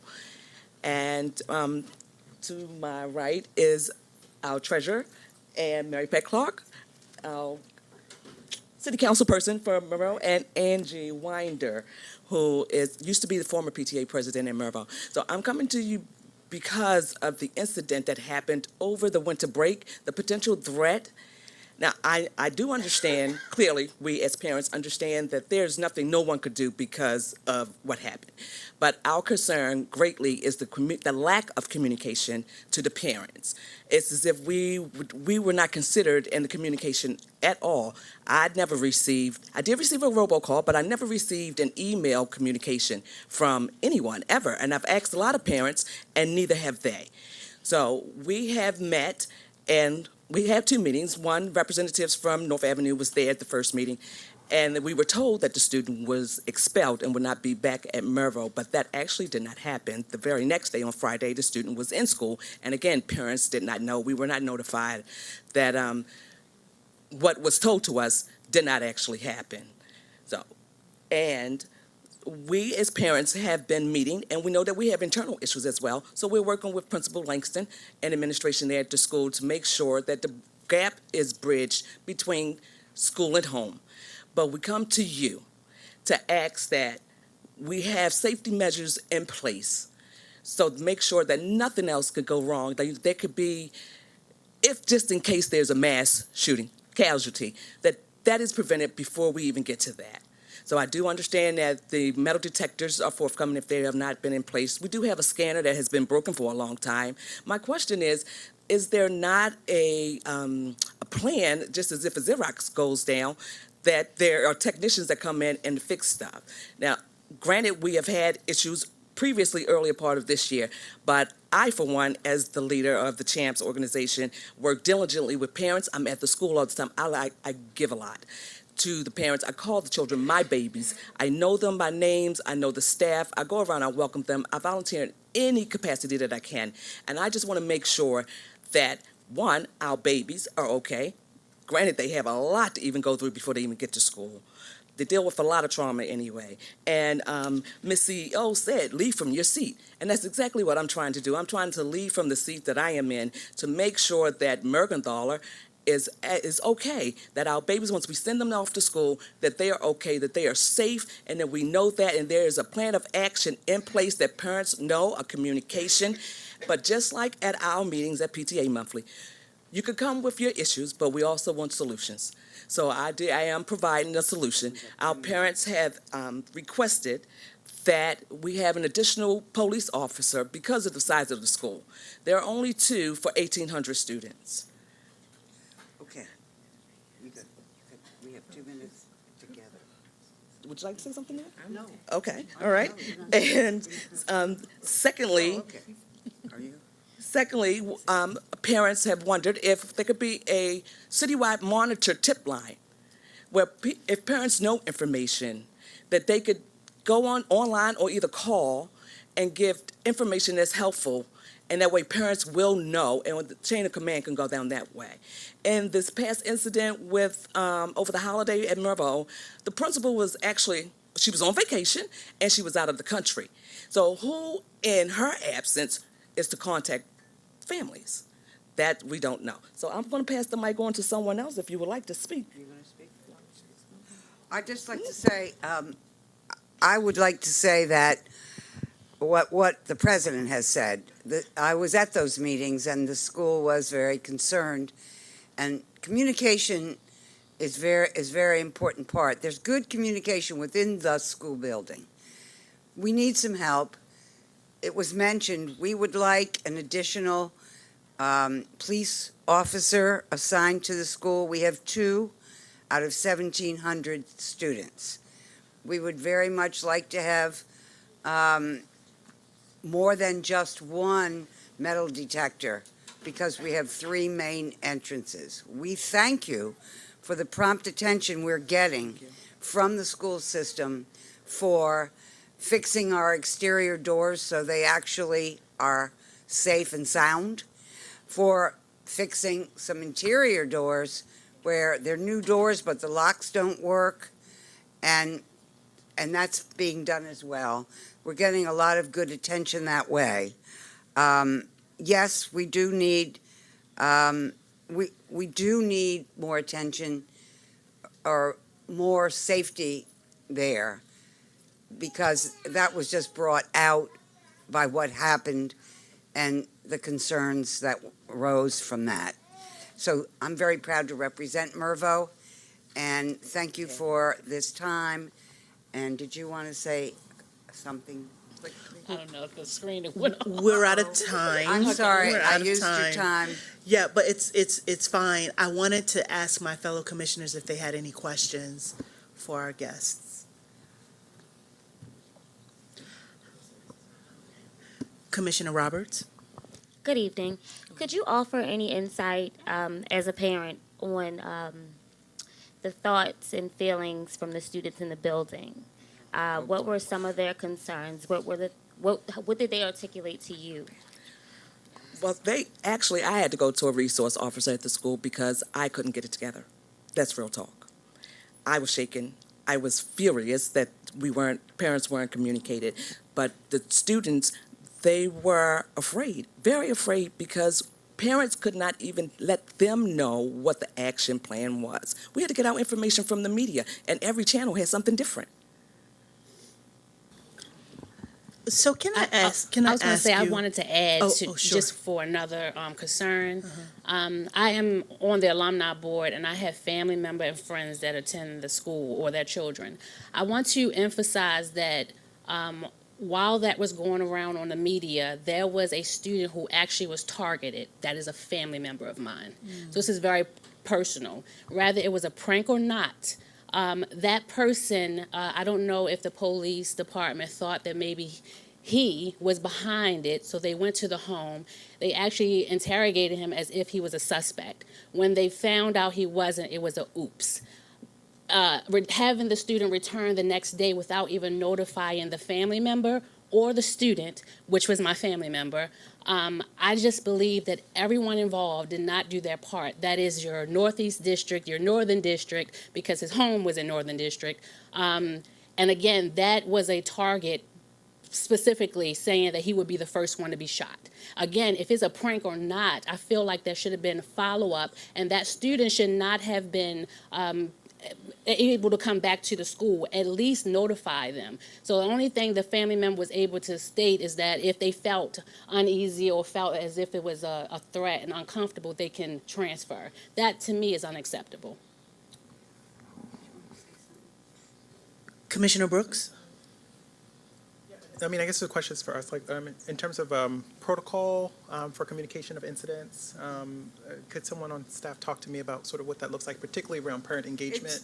May I just say that it is, I'm not sure what the protocol is, but that is at the heart of the communications concerns that we come here with this evening. And it's tricky because you've got a juvenile, you have the school police, the district police, and you have other people involved. And so they did communicate apparently with each other well, but there was no way to communicate effectively with the families. Now, we know about juveniles, we know the protections that they need and deserve and get, but there was no clear signal given, and of course the principal was out of the country most of when this started. There was no way to convey to families that it was safe to come back on, it was a Thursday and a Friday. It was back to school after the break, Thursday and Friday. And I was there on Thursday, we had the meeting. And, I mean, it was a high level of anxiety and tension amongst family members from all over. And then we also asked for excused absences, thank you for the Thursday, but on Friday, the very person returned to school who had made the threat. Nobody gave her permission to do that. That person just showed up in a class. As soon as the principal was told, immediately, then the principal took care of bringing her out of the class and back into the system here. That let that play out. But we just didn't. The parents and families never had a sense of communication that said it's okay, that they could believe. I want to give staff an opportunity to respond to this and clear up some things. So is it John Davis? Can you? Yeah. And Allison. I'm just going to start, and then John's going to fill in. So thank you so much for bringing the concerns. It's always really helpful to hear from the community members about how this was received, because it is really hard to do this well, and so it's really helpful to have us get better is to hear the feedback. So first of all, thank you for coming to do that. And I do think, as many of you mentioned, I do think it was a little bit of a perfect storm because of when it happened on a holiday. So it was just a little bit challenging because of that. There was regular communication during that time going on between the city police, city schools, the principal supervisor, John Davis, chief of schools, and myself and the CEO about what was happening with that. There were robocalls. I mean, I think one of our challenges also is that often the phone numbers we have for families are not very reliable. So one of the mechanisms we used for getting communications out was robocalls to let people know what was going on, because one way, high schools are a little different, but one way when schools are in session for younger grades, not as much high schools, we do a lot of backpacking letters home so we can reach more folks. You can't do that when there's nobody there to backpack anything to, and it doesn't work great for high school students either. I have a parent of a high school student myself, and I can tell you I have no idea what's in that kid's backpack. So that's not the best way to communicate. But robocalls we do, but robocalls, I mean, we've found that the reliability of the numbers we have is not great. Well, a lot of people got those robocalls. Mm-hmm. But they weren't clear. There was no plan of action. It just stated that we would receive information from Principal Langston. Pardon? It only stated that we would receive an email from Principal Langston. And when did you get the email from Principal Langston? I never received the email. She wasn't even back yet. So I'll have to follow up on that, but I think there was written communications that were supposed to go out via email as well, and then some of it was through a community meeting that then I think They had that meeting on Thursday. Yes. So to talk about kind of next steps. A robocall is a hard place to give a plan of action. Obviously, it has to be pretty short. It can't be very long. It's just communicating the most basic information. And I thought there were written communications that went out as well. But John, No. Yeah, and I also thought the robocall made it clear. But let me back up for a second. I mean, first, you said you had some things that you wanted to bring to us as possible steps moving forward. And so I want to be the point of contact for that, if you don't mind. Sure. And then we can absolutely review the robocalls and see how clear they were. Because if they were not clear to everyone that received them, then we've got to learn from that. But I do know, going back and forth, that was the goal before coming into Thursday, to let everyone know that we had figured out who this was and that we knew that there was no real threat. If that did not come across, then we have to learn from that and figure that out. But I do believe there were robocalls that went out. We just need to get down to those details. Thank you. I appreciate that. I wanted to add, when you say there's no real threat, that's easy said than done. But when you have 1,700 students that receive that, and still a student who actually was a target that never really till this day, have not received a follow-up from school police who actually came to his home. I just feel like we can do a lot better than just saying it was no threat and that was it. And even with mentioning not giving excused absence, there were people that were very traumatized by this call or by the media, the viral message that was going around, to just say, that's it. And if we're saying robocall, a lot of them are not getting through. So a lot of people are not getting it. What else can we do? I graduated in '98, and there's a lot of things that can be done differently that I still do not see. From, as we stated, the security part.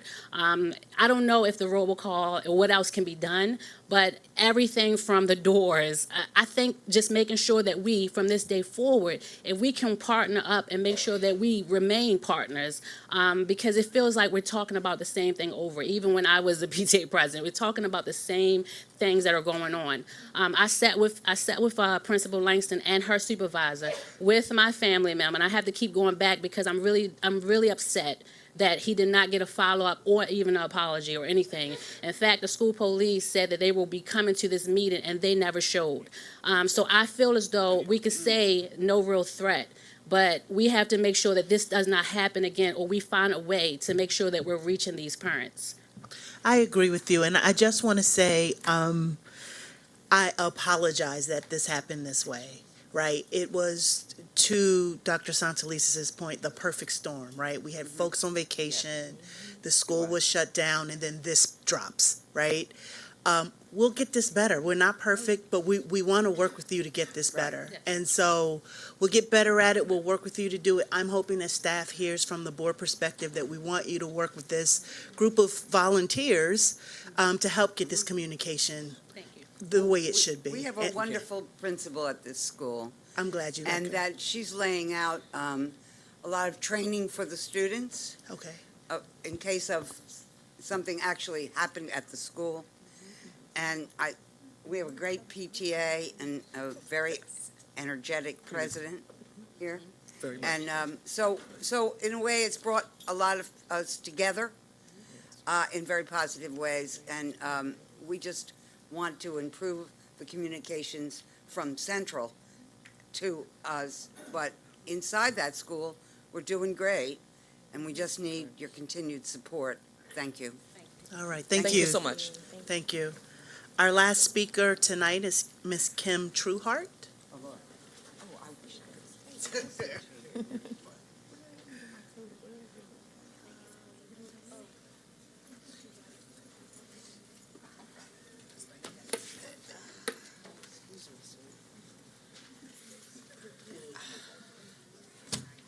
Hey, 3 minutes is not enough.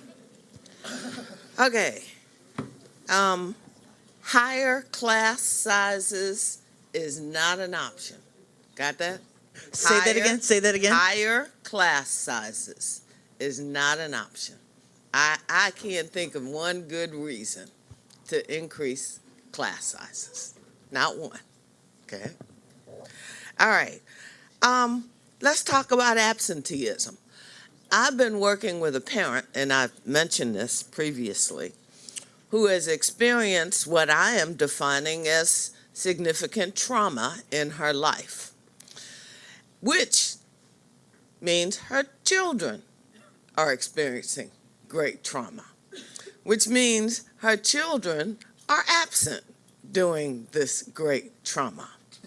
I am proud to say that last night at Baltimore City Council, the Trauma Responsive Care Act was passed, and all of these city agencies are going to now be trauma informed. And y'all going to treat children with respect and appreciate the trauma that they're growing up with. You're going to put in place all the right supports and structures, and you're not going to be skimpy about it. I am so thankful, right? Yeah? Right? Yeah, okay. Also last night, the City Council introduced a bill about jobs, of all things. And I was in the other room earlier and I heard y'all talking about contracts, and Dr. Santalisa said she met with the head of Whiting Turner and y'all are talking jobs. Do you know how proud that makes me? Because kids who graduate from Baltimore City Public Schools are supposed to be what? College and career ready, right? And I'm not seeing that. So y'all better figure out how to get these kids when they graduate and they're not going to college, get them a job, okay? And we're spending, how big is your budget? 1.3 billion? 1.3 billion. And a good percentage of that goes to contractors who don't hire little black children. Fix it. Fix it. And when a kid graduates out of one of these CTE programs, if they ain't got a job lined up, y'all have failed. Hear me? Failed. Right? I haven't said y'all fired in a long time, but I'm about to start bringing that back again, because as of this point, if I run into another child who said they graduated from Mervo or Carver and they don't have a job or they don't have something in sight for a job, Kim Trueheart's going to be on the warpath, serious warpath, okay? So City Council passed a bill y'all need to look at last night about construction jobs, 15 million and above, and all kinds of stuff to ensure opportunities for city residents. I'm more specifically concerned about city school graduates. Got that? Time's expired. I'm done. Okay. I'm done. Perfect I'm time. All right. Thank Okay. you. Thank you. Jobs, jobs, real jobs. I don't want no more unemployed high school graduates. None. Find them jobs. So to my commissioners, after hearing the public comment, are there any additional questions that you may have? Yes, I have questions about IKEA in Okay. terms of student promotions, or I call it social promotions, but maybe I can talk about it. Okay. Christian, how does that work? Will they come up now? Oh, okay. Thank you. Which staff? Is that Angela? Oh, okay. IKE. Who? Oh, okay, I'm sorry. Dr. Brooks has a question too. This isn't for consent. So should we see IKEA first before we do the consent? Dr. What am I doing, Christian? Okay.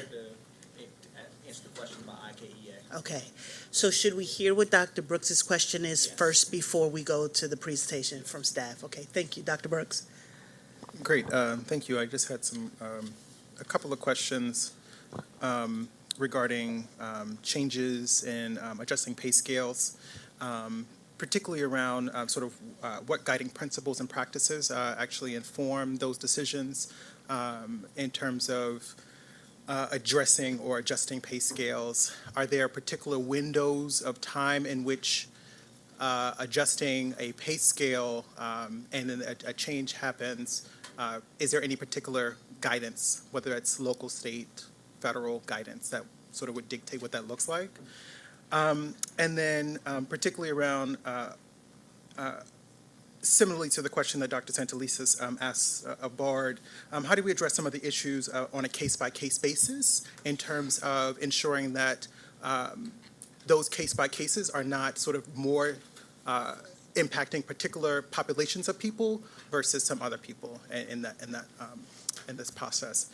And particularly, and also just in the spirit of transparency, like where do we do that level of work in terms of ensuring that all of those steps are clear, outlined, and in accordance with larger governance policies?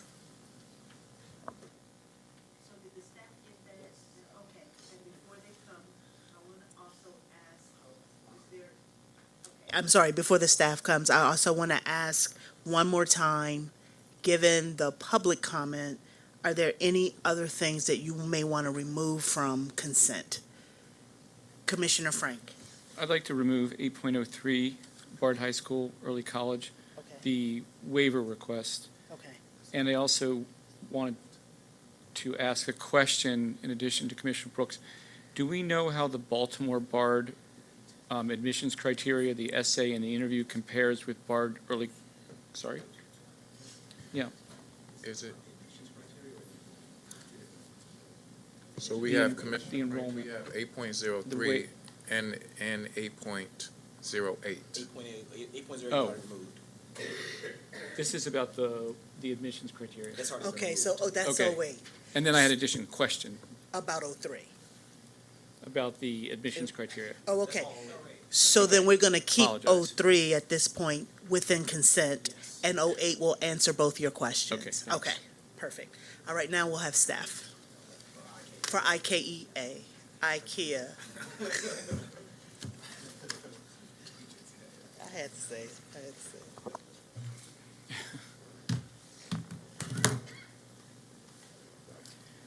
Good evening. I'm Rachel Pfeiffer. I'm the Executive Director of College and Career Readiness.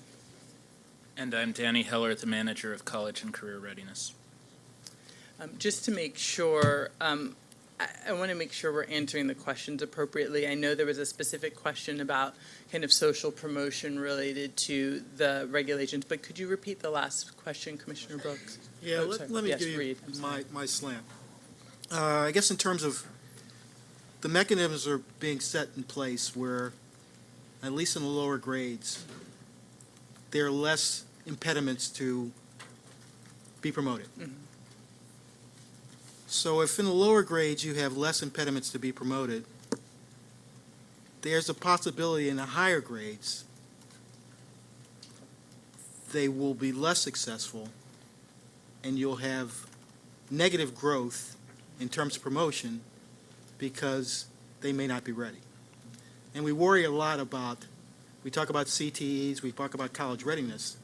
So by, I guess, we're removing the needle, I guess these are multiple questions. Are we moving the needle where we're not even managing for the middle anymore? We're managing for the bottom because we're trying to make less successful kids successful. So therefore, what happens to the rest of the student population? The other thing I talked about, like I said, was the negative growth in terms of higher grades, in terms of promotion and ability to be competitive. That's my second question. And I guess the third is there such thing as social promotions? Great. Thank you for raising these questions. So to clarify, just for those who may not have seen the specific regulation change, the regulation previously stated that students who failed math or English or science or social studies in the lower grades could be retained. The language said should, with the intention that schools would not necessarily see retention as the first option, but that it was a possibility. What we saw was that retention was being used across the board whenever there was a failure in any of those areas. And so now the language says that a student, that we do not want students, the philosophy of the district is that retention shouldn't be the first option, right? And that if a student fails math or English and another core subject, math, English, science, and social studies, they can be retained, but it's through conversation that needs to happen with the principal supervisor. To your initial point, I think when we're thinking about what that actually looks like in practice, your question about kind of managing to the bottom would be the reality if we hadn't changed anything else. But what we did at the same time that we adjusted the policy and the regulation specifically is that we actually started working to develop a more comprehensive approach for helping students get the interventions that they needed in order to help them get back on track. So previously, if a student were to fail social studies in 4th grade, they would be held back.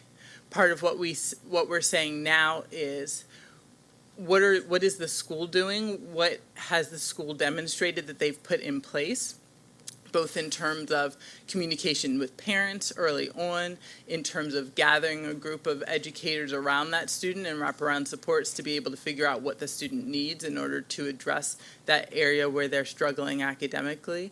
And how do we really shore up our processes so that it's not just a question of is a student failing or not, but have we intervened early enough in the process so that students don't have to fail because we've helped them along the way. So that's the intention of the way that the regulation has shifted. I do think that there will always be a question, and we will be looking at students ensuring that students are getting the content that they need. I think when we've changed our literacy curriculum, you see that we were really intentional about increasing rigor. So we're not just trying to make things easier just to push students along. We've increased the rigor of our content across the board in a variety of different areas, but at the same time, we wanted to recognize that learning is a process that may not necessarily happen just within the school year timing that we have, and we didn't want to harm students by holding them back unnecessarily just because their learning wasn't fully completed between the September and June time that they were in the classroom. We want to continue to work with them to help them progress. The other thing that I'll add is once a student is behind and has failed, one of the questions that we have to ask is what is the best environment for that student once they are behind in order to catch up. So as a former teacher, I taught 17-year-old seventh graders who had been retained several times, and it was clear to me even earlier in my career that that was not the best place for that particular student who might have been on the seventh grade or lower level in terms of what he had achieved at that point in time. But he would be better served in a classroom with peers closer to his age. So in one sense, you're right. It is students do get caught up, might get caught up. We'll have to see many years down the road, more in high school than they had been previously. That's something we've already seen with the data prior to this.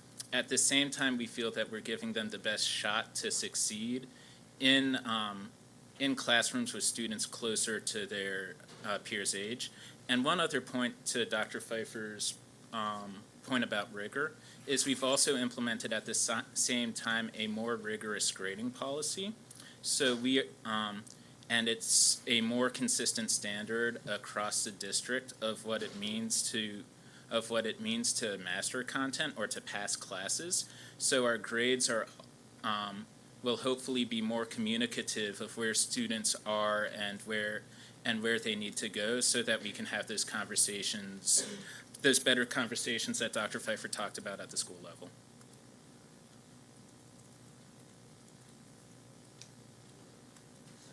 Thank you. Thank you. Do any other commissioners have any questions for these two? Just for the benefit of the public, since it wasn't on the agenda, you all know what we're doing. The board receives compliance reports. There's kind of like reports of how certain policy implementation is going. So this kind of stemmed from the executive meeting, which is why we're discussing it publicly now. Thank you, Mr. Gant. Now to the staff to address Dr. Brooks's question concerning the salary steps.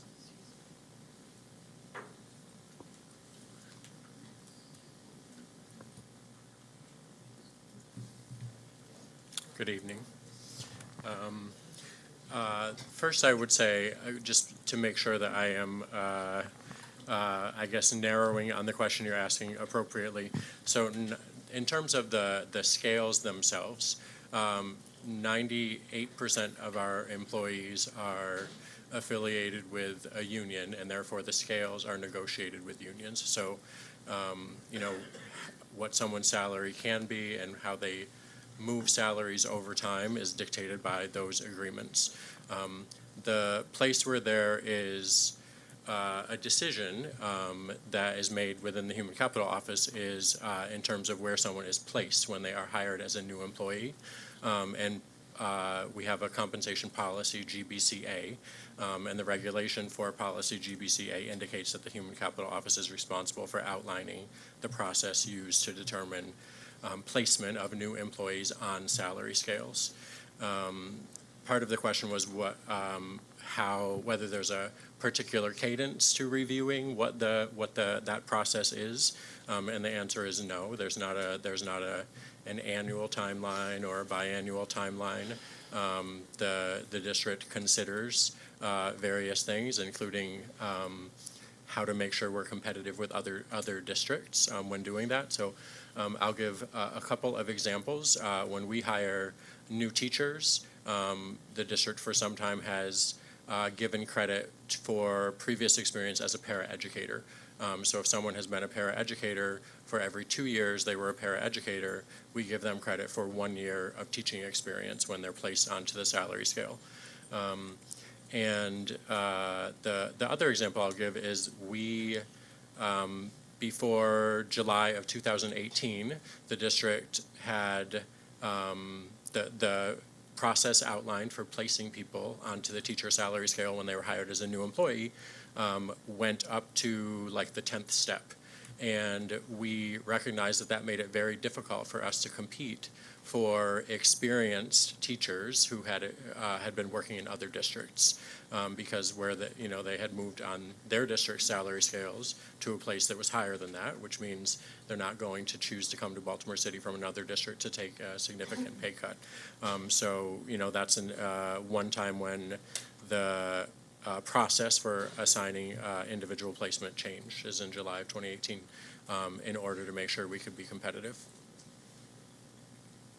Thank you for that. And is there like any sort of set standard for determining that last part that you spoke specifically about in terms of, all of a sudden, because we saw that we're not being competitive in this area, we had to witness some sort of dynamic or some sort of thing? Is there like a threshold or anything substantive that suggests that we need to do that? Like, do y'all do some analyses or like what goes into that? Sure. We looked at the number of candidates we were hiring as new teachers who were coming to us as veteran educators from other districts, and that number was very low. We just looked at this data a week ago, looking back to last school year, and saw that we had increased by like 30% last school year compared to the prior school year, candidates who were newly hired as teachers who were coming from other districts with experience. Yes, there are things that we look at in the process, mostly I would say to make sure that we can be competitive. I realize I didn't answer another of your questions, which is actually the process we've outlined is standard, so there are no individual exceptions.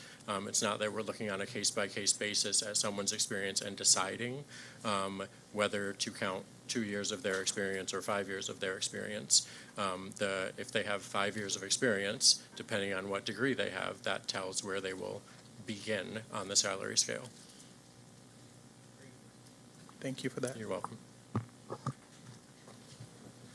Okay, so we vote the consent?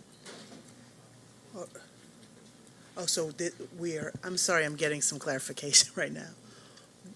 We're going to talk about the ones we pulled.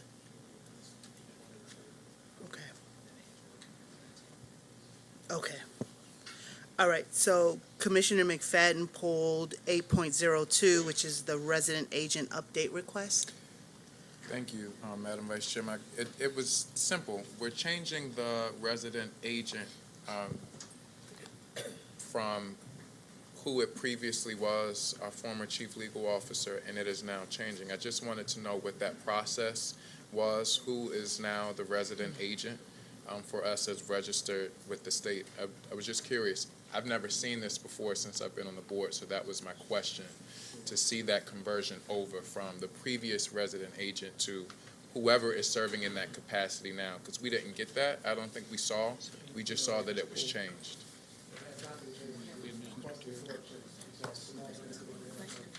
Office of Legal Counsel, it has not been changed. Currently, the resident agent is Tammy Turner, who's no longer the chief legal counsel for Baltimore Can you City say that Schools. again? I'm having Currently, the trouble. resident agent is Tammy Turner, who's no longer employed by Baltimore City Board of School Commissioners. Pursuant to the corporation's article of the Maryland Annotated Code, section section 1-208, we're required to have a resident agent. It has to be updated, or we need consent from the person as the resident agent. We do not have that consent. Thus, we're no longer in legal compliance with the law. Jamal, could you just, I'm sorry. Could you just speak a little more directly in the mic? Because Sure, I'm sorry. having- Can you hear me better now? That's better. Thank you. Okay. Going back for a second. So Tammy Turner, who's been chief legal counsel for 13 years, has been the resident agent. That's why we haven't seen a change in 13 years, because she's been in that position. Since she's resigned, we have not updated that information with the Maryland. So is there We have not updated that information with the Maryland State Department of Assessment and Taxation. So our vote this evening is just to remove Tammy as the resident agent? Correct, so that we can update that information. Okay. Is there a name to replace it, or is it We don't okay have if that it's yet. not? Because I didn't really hear that. Temporarily would be me until we name a permanent chief legal counsel. Gotcha, Thank you. gotcha. Thank you. So with that clarity, why don't we go ahead and vote for that? So can I get a motion to approve 8.02? Moved by Commissioner Reed. Can I get a second? Second. Second by Commissioner McFadden. All in favor, say your name. McFadden. Richardson. Frank? So that's 8 approved, 1 absent. Perfect. All right, then 8.0, oh, I'm sorry, we're gonna, for the purposes of clarity, we're gonna skip the other ones in section 8 because Angela Alvarez is coming to present, and we're gonna look at those as a full group. So why don't we move to section 12, procurement. 12.01, there was a request to remove that. NCS Pearson, there were questions.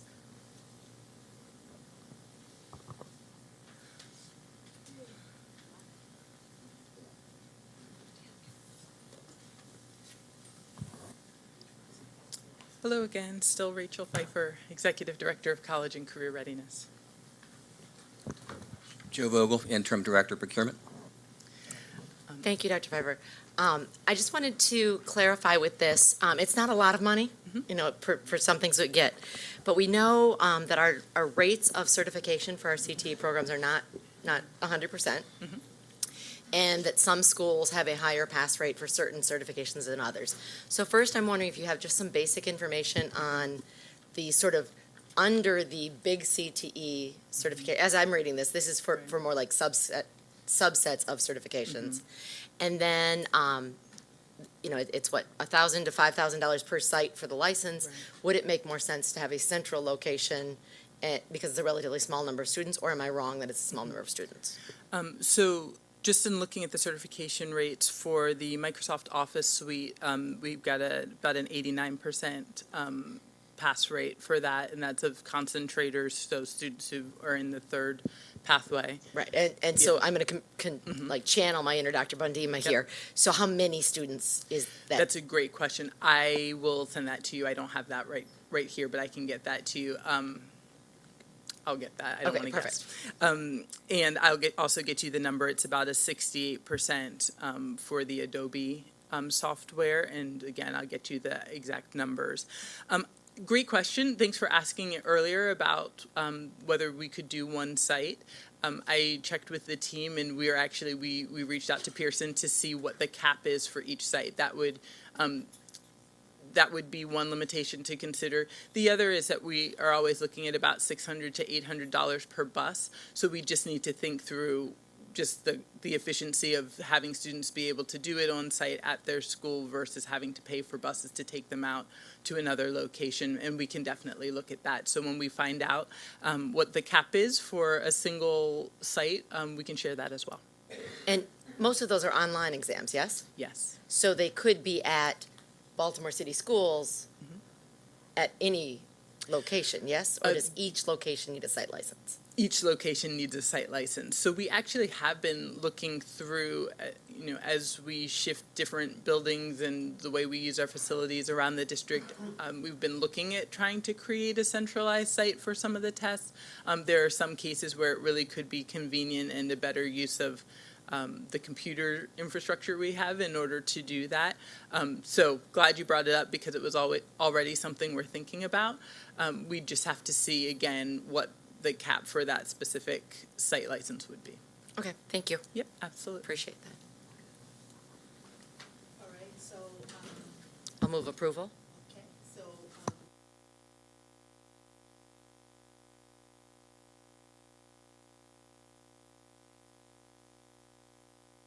golly, thank you. Commissioner Hassan has moved to approve 12.01. Is there a second? Second by Commissioner Reed. All in favor? Richardson?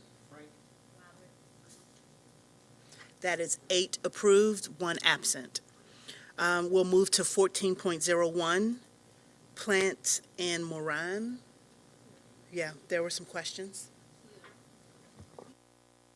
I think Commissioner Frank was also in question. You want to ask the question since you were on the operation committee? You know, I was really concerned by a statement that was in there in reference to waiver with MBE, WBE waivers, and also, does that mean that the contractor does not or did not include minority contractors in the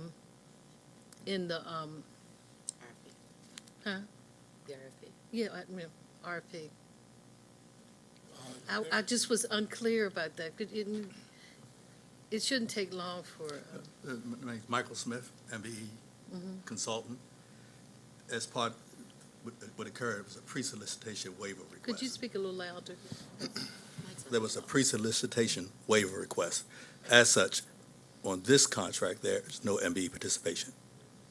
Oh, I didn't understand why, and why would that occur? Because they made a request, this is very detailed and very specific. Normally on contracts, we try to achieve the city goal of 27 and 10. We try to do that with all contracts. But on this one, it was very specialized and detailed need that MBEs necessarily at this point could not participate in. Coming from the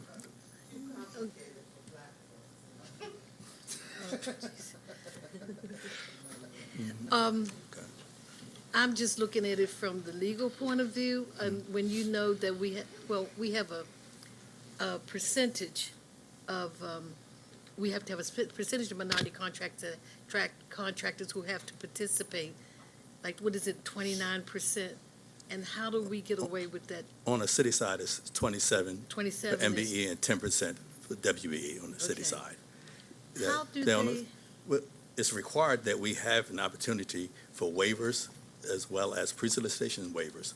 So that's all part of the opportunity. A lot of times the prime contractor comes aboard, and with the need for the city schools, what we review on our side, we'll review the scope of services, look at the detailed scope of services. We talk to the procurement people, we talk to whoever will be affected by this contract.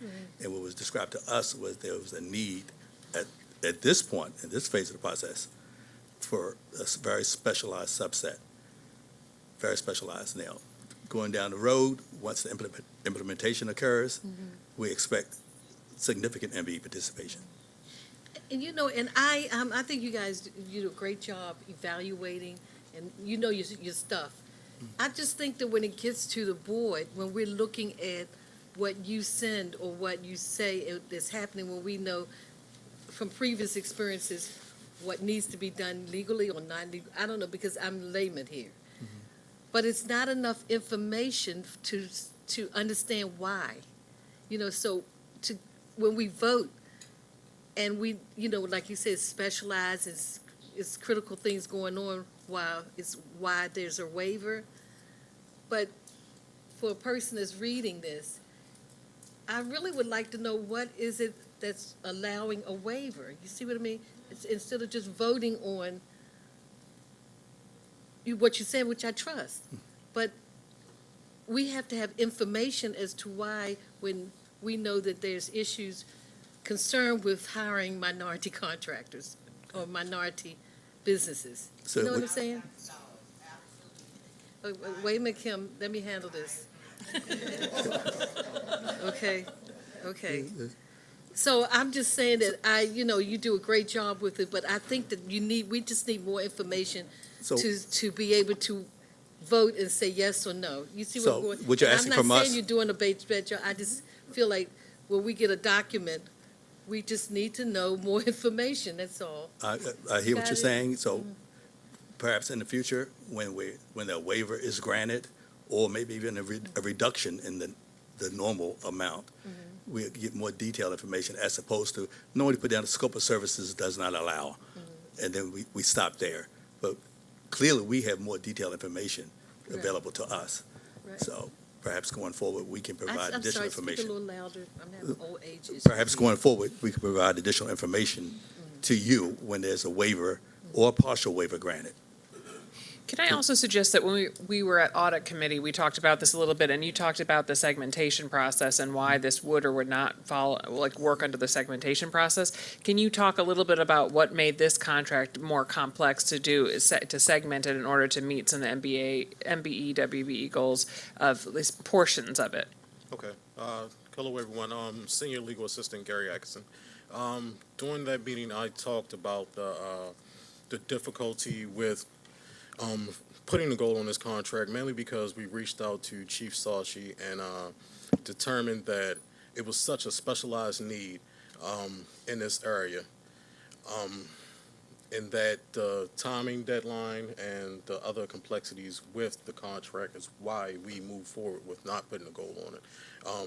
We are very, very aggressive at putting goals on contracts.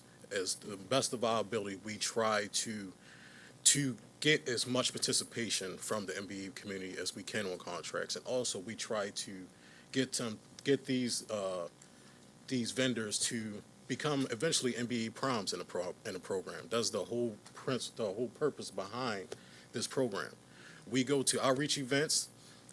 We engage with small MBE businesses. We teach them how to go for what they call the low-hanging fruit. The contract is under 24/5, and try to partner them with larger firms like Dustin or Whiting Turner or such to establish relationships going forward, to make it easier for some of these prime contractors to meet with MBEs or MBEs to get work on some of these other contracts. I would suggest that, and I'm gonna make this really quick, I would suggest that if you had that kind of problem reaching out to minority contractors, then you need to have some kind of meeting, bringing them aboard, the Maryland minority contractors or all the contractors, and bring them and say what you just said, because sometimes I understand that sometimes you can't find any that's qualified to do the work. I'm clear on that.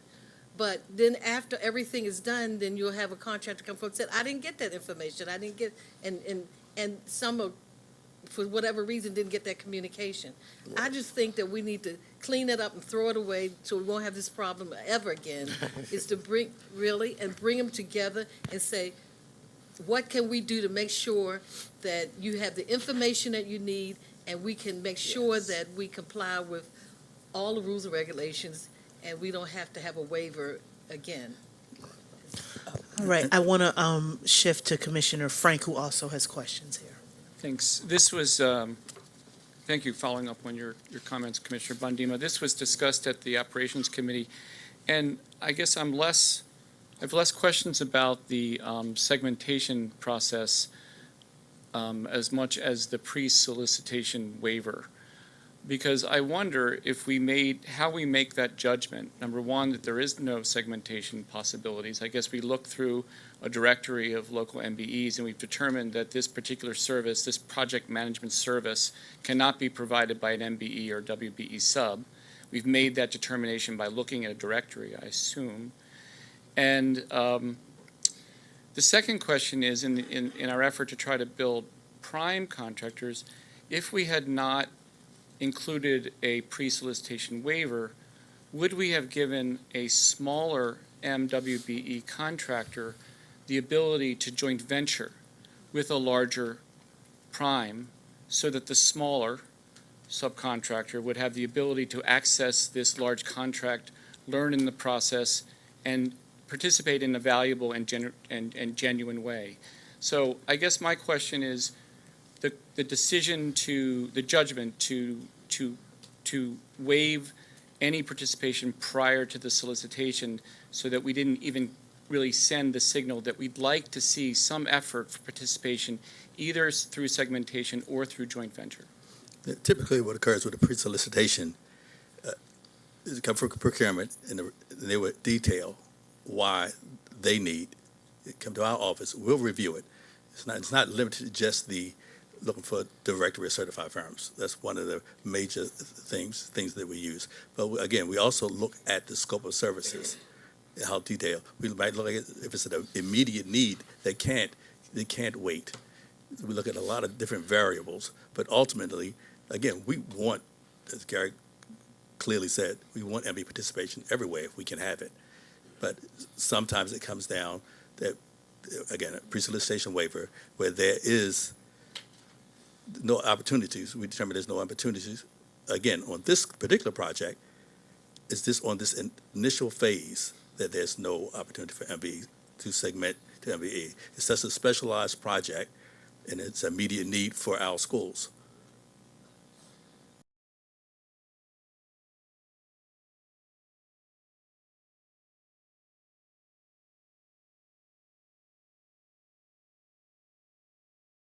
That wasn't an exclusive waiver, reason for the waiver. That was one of the considerations.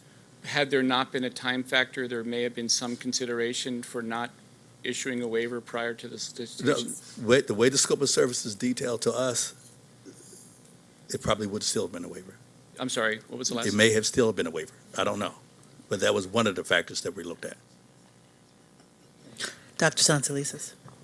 So what I'd like to do is kind of charge staff in this case, like the themes I'm hearing from both questions, both Commissioner Frank and Commissioner Bondima, speak to me of the need first to make sure that we are being more proactive in our communication about our processes with MBEs and WBEs. Like I think we just need to be in a proactive state because given the posture that you all are coming to this with of, you know, being welcoming, having a positive frame of mind, I think we're at the stage where in implementation, the translation of that desire to have kind of diverse business participation needs to move to the next level. And I think we saw a similar pattern even in our relationships with city nonprofit contractors that we were partnering with regards to federal and Title I dollars, and some of the same themes that Commissioner Bondima raised around people not having the information, and so that even though our intent might be to have a broad net of opportunity, our communication of that needs to move to a deeper level. So I think, one, I would say to staff, I think we need to spend some time ahead of time thinking about what that might look like and take some lessons from some of our partners that come through the federal funding area where we heard similar themes. I think the second piece that I'm taking away, particularly from Commissioner Frank's questioning, is the need to review in real time what actually are the factors that are being given as reasons for why someone might need a waiver. And I think one of the things that we know as a system is that oftentimes our well intent does not always translate in implementation. And so I think we need to come up with a way of communicating the data so that we can demonstrate, being an audit committee or operations committee, how we are tracking our own use of waivers, because an overabundance of waivers without context, which, you all brought great context, it was very helpful, but if the data is saying that we find good reasons for an over-representative sample of MBE and WBE waivers, then I think that's a signal that we need to take a deeper look and to not wait until the time pressure. And as a former, chief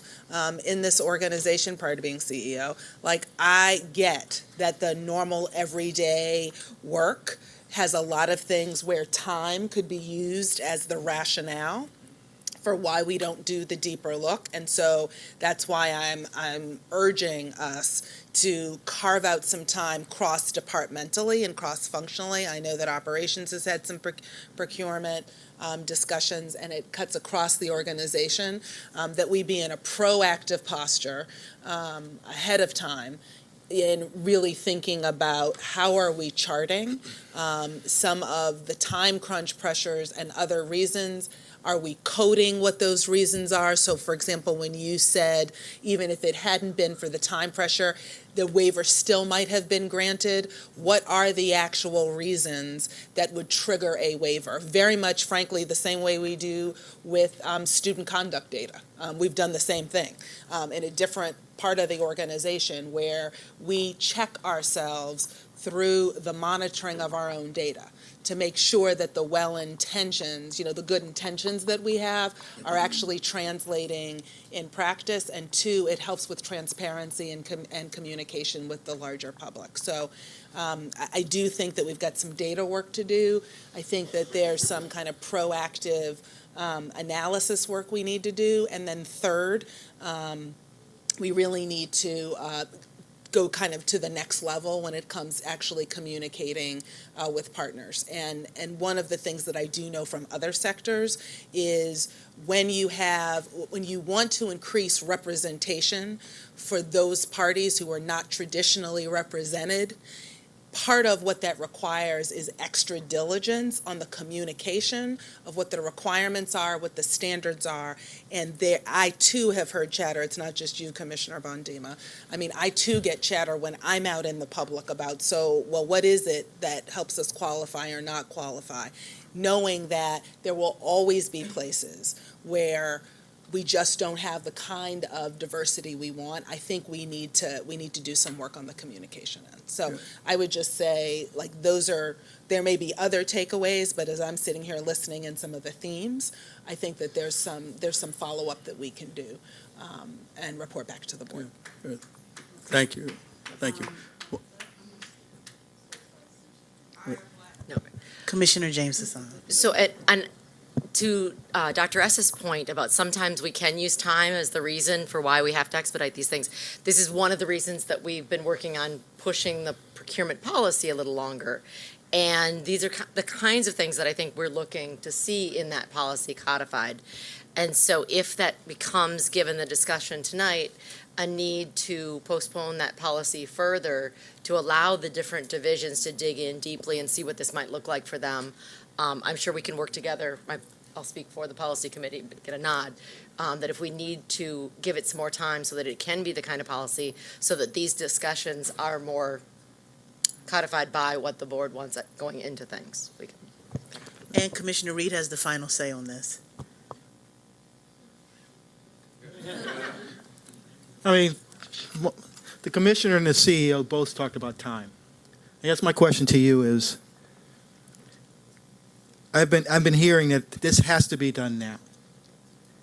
Say we hold it off for 6 months or 3 months, wherein we could try to rebid and try to bring in WMBs under the tent. Is that doable? If not, why? Currently, our ERP system is Oracle, and they've told us that as of December 31st of 2021, they will no longer support it. As of this point, our timeline is to be totally live by July 1 of 2022. So at this point, we'll be roughly 6 months. Repeat that again, please. Okay. We never heard this. Okay. Okay. currently our ERP system from Oracle is due to be it will not be supported as of December 31st of 2021. And right now, our timeline is to be totally live July 1 of 2022. So we will be 6 months without support from Oracle at this point. If we push this back any further, we may not be live until, July of 23. So we wind up being maybe a year to a year and a half without support of an ERP system. Okay, do the commissioners have enough information to vote on this? No. You ready to vote? Okay. Can I have a motion? That's where I was going. Can I have a motion to approve 14.01?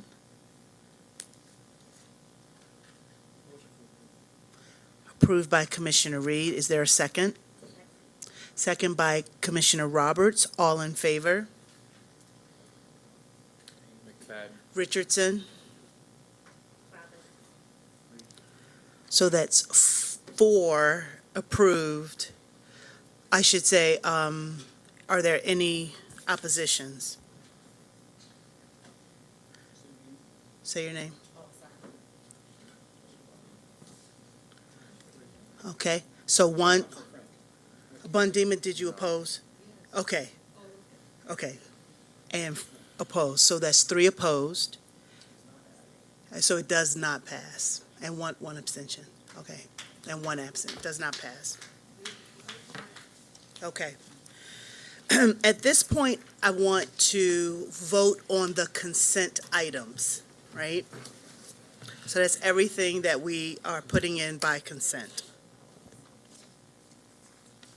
Is there a motion to approve all of the consent items remaining? Motion moved by Commissioner Brooks. You- So we didn't get there yet. So that's not a part of the consent. Yeah, you can vote for this because those are going to be pulled. That's not a part of what we're voting on now. Oh, jeez. Okay. All right, for clarification for the public, we are voting on the consent items, which include all of number 8 is going to be presented to us by Angela Alvarez. So that is not a part of this vote, okay? It includes 12, I'm sorry, we just voted 12, we voted 14.1. It includes 14.02. It includes 15.01 and 15.02. Those are our consent items. No, Commissioner, some of 8 was not pulled, so Oh. just so we're all on the same page. I'm sorry. So 8.01, 8.03, and 8.05, and 8.06 were I'm not sorry. pulled. You are correct. You are correct. Yeah. So let me do that over. We are voting right now for 8.01, 8.03, 8.05, 8.06,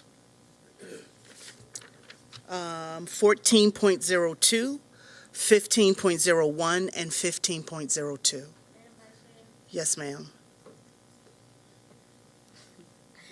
I was actually waiting for Angela's presentation before we did 8.06, so can we? So you want to remove that from consent, Yes. and okay, we can do that. Which one are you removing again? 8.06. Okay. Okay, we're going to get this right. So we are now voting for 8.01, 8.03, 8.05, 14.02, 15.01, and 15.02. Can I get a motion to approve those consent items? Moved by Commissioner Frank. Can I get a second? Second by Commissioner Bondima. All in favor? Richardson? Okay, so that is 8 approved with 1 absent. All right. So now we are going to have a presentation by Ms. Alvarez.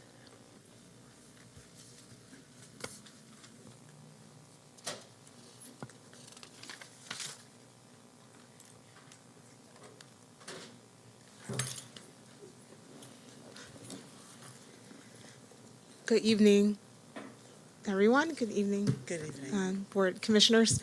I'm Angela Alvarez. I'm the Executive Director of the Office of New Initiatives. And I'm Trevor Roberts. I'm a specialist in the Office of New Initiatives. I just, that happened really fast, so I feel like you only want to see certain, you don't want, do you want to see the whole presentation or just certain schools? The whole thing? Okay. Got confused about that. Okay. All right, so we will go. Okay, so this is a reminder to the public. This is a presentation for waiver requests for operator-led schools. These requests were presented to the board on the January 14th meeting, and we're coming back now for the vote. Just a quick overview of the process. Operator-led schools can apply for waivers of board policy, and when that happens, staff looks at some considerations, the evidence of the demand and capacity to implement the change, the school's rationale about how the change meets the school need, evidence of how stakeholders were involved in vetting and approving the request, the quality of the programming offered by the school and the building capacity. Staff vets the requests with different offices in the building and with the Charter and Operator-led Advisory Board, and the CEO makes a recommendation to the board whether to approve or to deny the request. The first request we're going to look at are the enrollment capacity requests. The first request comes from Bard High School Early College. So Christian, should we go over these, or was this approved by consent? Okay. So this was approved by consent just now. So we're going to look at the request from Elmarie Henderson. Okay. So the school made a request to expand their enrollment in the upper elementary grades and in middle school. The school wants to ensure that they have room for their elementary grade students to matriculate into middle school. And right now, the elementary grades have more enrollment than the middle school grades have capacity to take. So they are making requests to expand that capacity and to expand the middle grade programming in relation to that. And I just want to add another thing, just so we're super clear. The expansion around upper elementary grades is to get to what they now see as their ideal size. And at the middle grades is even a little bit larger because they would like to eventually be like a receiver for other communities. So be enough for their school population to go into middle grades, but have space to accept students from other areas. And a few things to note about this request is that the school made a proposal for adding staff depending on how much extra enrollment they receive. And one thing that makes this a little more of a difficult question is that the school has an enrollment zone which sits on portions of several of the neighborhood zone schools. So as you can see, the request was for an additional 117 students by the time the enrollment is fully expanded. In talking with the school, we talked to them about the effect on the neighborhood schools and how the enrollment in those schools is changing. So in order to take that into account, staff has recommended an increase of smaller increase that would go up to 42 students over the next 3 years. This would allow the school to allow all of their rising elementary students to matriculate into middle school, and the school has indicated that this increase in enrollment would allow them to make the programmatic changes that they would like. We would like to come back in the future and reconsider further expansion of the school, but we would like to see how this increase affects the neighborhood schools before we do that. One last thing that I want to mention with this is that The other thing is the school, part of this is they are building out classrooms within their school space. The recommendation is to approve a smaller increase. The school is supportive of that request, so that's what the recommendation is. Okay. Next is 806, KIP. Commissioner Roberts had some questions. No, wait, were there questions with this one? This one was fine, we just needed to vote separate. Okay. Okay. Are you gonna vote on, do you wanna vote on this before we go to the next one? Why don't we do that? Okay. Christian, we're gonna vote on Henderson Hopkins. And we're pulling this for vote, right? So I just need a motion to approve 8.04. Moved by Commissioner James Hassan, second. Second by Commissioner Brooks, all in favor? Say your name, please. Richardson? Any opposed? Any abstain? So that's 6 approved, 1 abstention, 2 absent. Okay, so we're gonna go to KIP. One thing too, just for the record, for all of these requests, they're vetted through the advisory board. They were shared with the CEO. Most of our recommendations, except for this one that we're gonna talk about, are consistent with the advisory board's recommendation, and I'm gonna. Ms. into Alvarez, detail could of it. you, particularly for the KIP enrollment capacity request, please distinguish between what the Yes. original, Yes. thank you, recommendation from the I advisory just board wanted to be on the was? record about the other ones. I know, I just want Yes. everybody to be clear on what the official recommendations were and anything subsequent to that. Thank you. Yeah. And so including with Almer, that the advisory board recommended just the middle grades expansion for like how we did. Okay. So for KIP submitted a request to add an additional 108 students to their school, making their school population 1626. Their request, the rationale for the request was around meeting a significant funding gap. This is a school that has received a 5-year renewal. The school indicates the increase in enrollment would be handled by increasing class sizes. So this is just all coming from their information. And they also indicated no additional staff would be added as a result of this request. And they said that without this request, they would need to cut staffing. The school did engage the school community. They got 550 signatures in support. The facility has space to accommodate the request. We vetted this with the new charter and operator-led schools advisory board and shared that recommendation with Dr. Santelises. Their recommendation was not to approve it. They did not find the budget consideration compelling or concerned about the impact on school climate. And so for those reasons, they were a no on this particular request.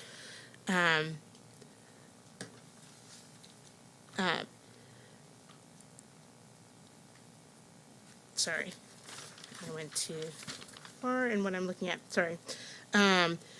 Some of the considerations is that this school does have a large administrative staff. They have 2 principals and 7 APs. So it's a level of staffing that's beyond similarly sized schools within the district. The school's rationale was not focused on how this would improve student outcomes. So that was something that we looked at. The level of operator staffing, so originally we thought it was higher, and we updated that. We understand it's more consistent with what's happening in KIP DC.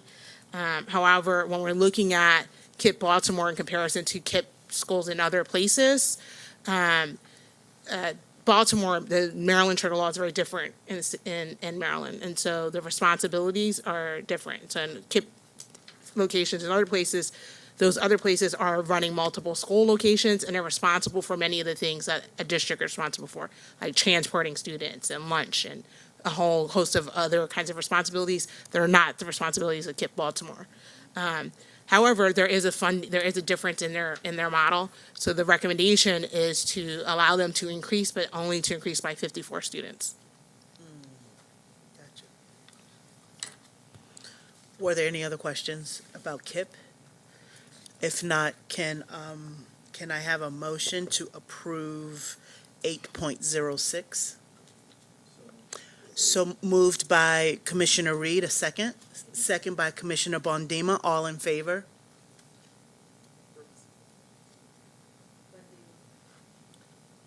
Richardson? That's 6 approved. Are there any opposed? McFadden. 2 opposed. 6 approved, 2 opposed, and 1 absent. It moves, right? It passes. Okay. 8.07, Tunbridge is just for a vote. Just for a vote, okay. Yep. Can I make a motion to approve 8.07? Moved by Commissioner Brooks. I'm sorry, it's getting late. Is there a second? Second by Commissioner Reed. All in favor?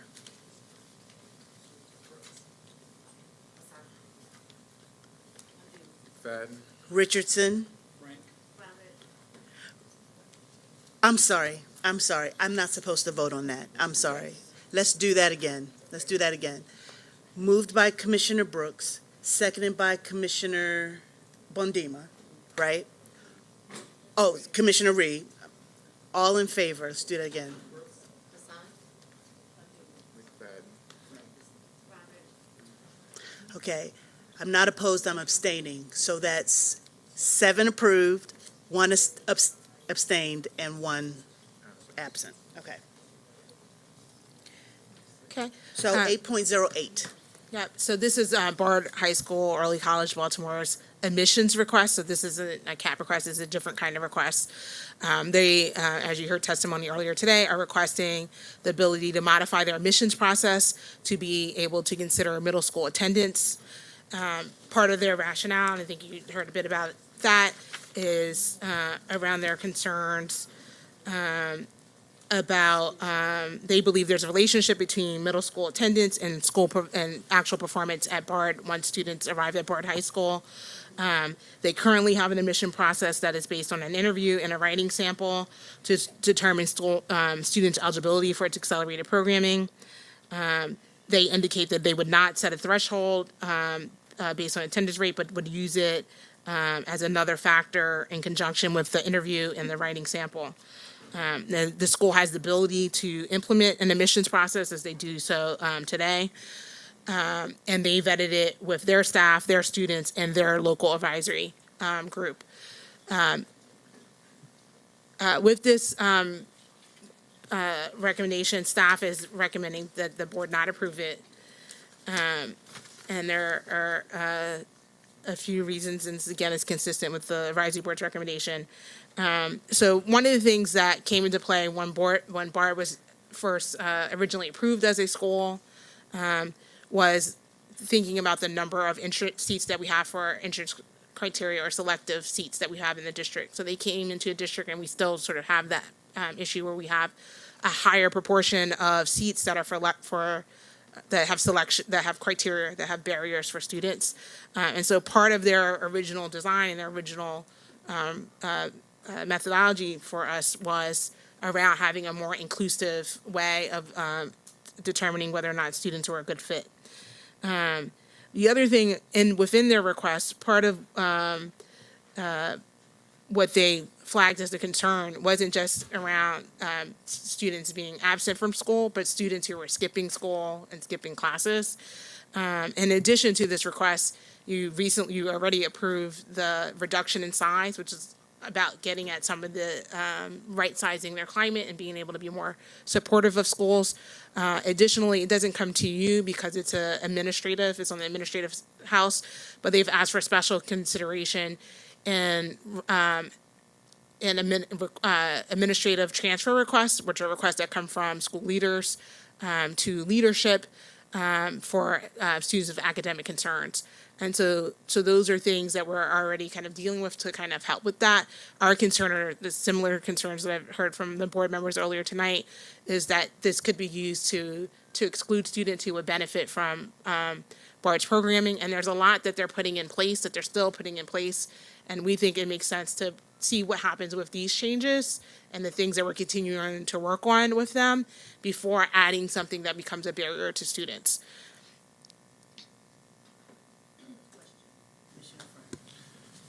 Thanks. I think this is a tough call, and I really do appreciate the advisory committee and the staff's recommendation. I just want to ask two questions and then make one comment. Do it all quickly.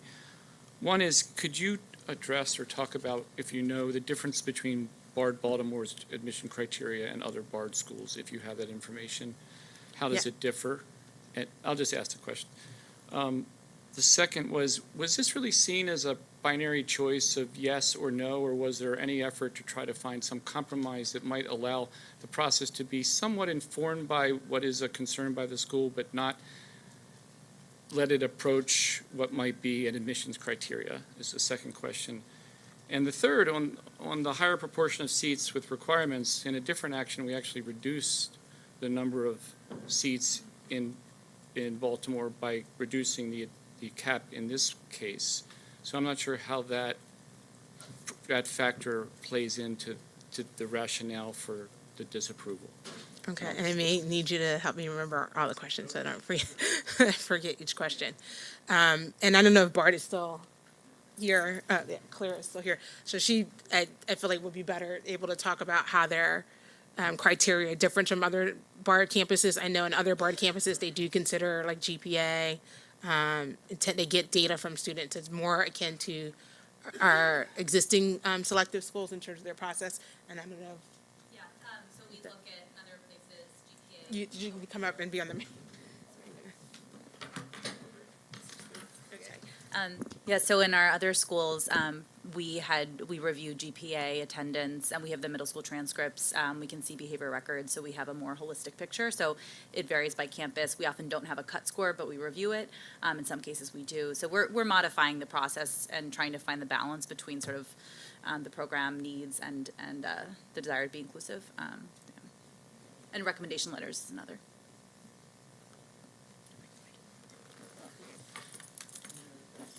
And was there any effort to find some middle ground that would allow the enrollment, the chronic the absenteeism inform the process, but not be a numeric part of the score? Yeah, so Bart is a really good partner. We've been talking about all of their requests kind of over, and I think they refer to our ongoing conversations. So we've had a lot of kind of ongoing conversations about this. With attendance, I think the challenge is it will, once you know that, there's the potential for it to become discriminatory. So there's not really a way to kind of protect from that. Like we're not, even though we see the questions they may ask or materials, we're not there actually implementing it, right? And a lot of the challenges that they talk about in this particular request, as well as with the other ones, again, come down to school climate. So when you're talking about a challenge with students who are skipping school or who are cutting classes, right? There are two other requests that actually get at some of that, right? So the reduction in size, so there's a smaller ratio of staff to students, right? Helps with, getting the climate. They're having the typical struggles of a new school, a brand new school, right? So they're ending their first term as a school. So they're having those growing pains, and the work they're doing here is a little different than what they're doing in other places. And so there's a lot of things that we've been in conversation with them about in terms of really setting clear expectations for students around what is expected at Bard, what the climate is at Bard, and firming that up. And so because there's multiple requests that we're considering, this is one that would likely have a discriminatory impact on students. And part of their charge here in Baltimore is to really target students who are not coming from a college, the first generation would be first generation college students. So they're targeting, their work here is to target a harder population of students. And then the other thing is like when you're looking at middle school attendance, right, for many students, that's not really indicative of their ability to get to school. Some of that is indicative of a parent's ability to get you to school when we're looking at K-8s and middle grades. So there's a lot of things that go into that. And so I think before we add another kind of barrier to students, I think we should see how do these other things that we are putting in place and that they're putting in place work before we add another barrier. Fine. All right, any other questions? Commissioner, Just a point of clarity. You said, one, you have the situation where the school population's going down. That's one factor you're dealing with. The other is the transfer situations you're working on. So you're not amenable to, at least your group is not amenable right now to engaging in this process. Say once the other variables are fixed, a year from now, 2 years from now, would you be willing to revisit this, or you think it's purely discriminatory? No, I mean, I think we want to be responsive to, we want the school to be successful. We want it to be inclusive of students. And so as a partner, we want to understand what the real challenges that the school is having and helping them to be successful. But and I get that their data is not the same as in other places, but their data, is high. They have a 90% grad or higher, I don't know the exact number right now, grad rate. 2/3 of their students are getting those college credits and AA degrees. So they're making a lot of big positive impact. I mean, and like from an anecdotal standpoint, I think they would agree to this. But like in their early years, many of their most successful students were those chronically absent students. So I think we need to figure out what's happening. I think there's other things that we need to actually make sure they're put in place before we're erecting something that would be a barrier to a student. all right, can I get a motion to approve 8.08? We are approving the admissions criteria request. So the conversations that we were having about the absenteeism, right? We're not considering that as a point of a kid getting into BARD, right? Say it again. You're approving the staff recommendation. I'm approving the staff's recommendation. Thank you for that. Exactly. That is correct. Are we all clear on what we're voting on? All right. I'd like a motion to approve 8.08. Moved by Commissioner James Hassan, second by Commissioner Brooks. All in favor? McFadden. Richardson? Okay. All right. So that is how many? 6? 6 approved. Any opposed? Any abstained? Okay, so 6 approved, 2 abstained, and 1 absent. It passes. All right. Next are our board committee reports. Is there a report from the Operations Committee, Commissioner Frank? There's no report. Policy Committee, Commissioner James Hassan?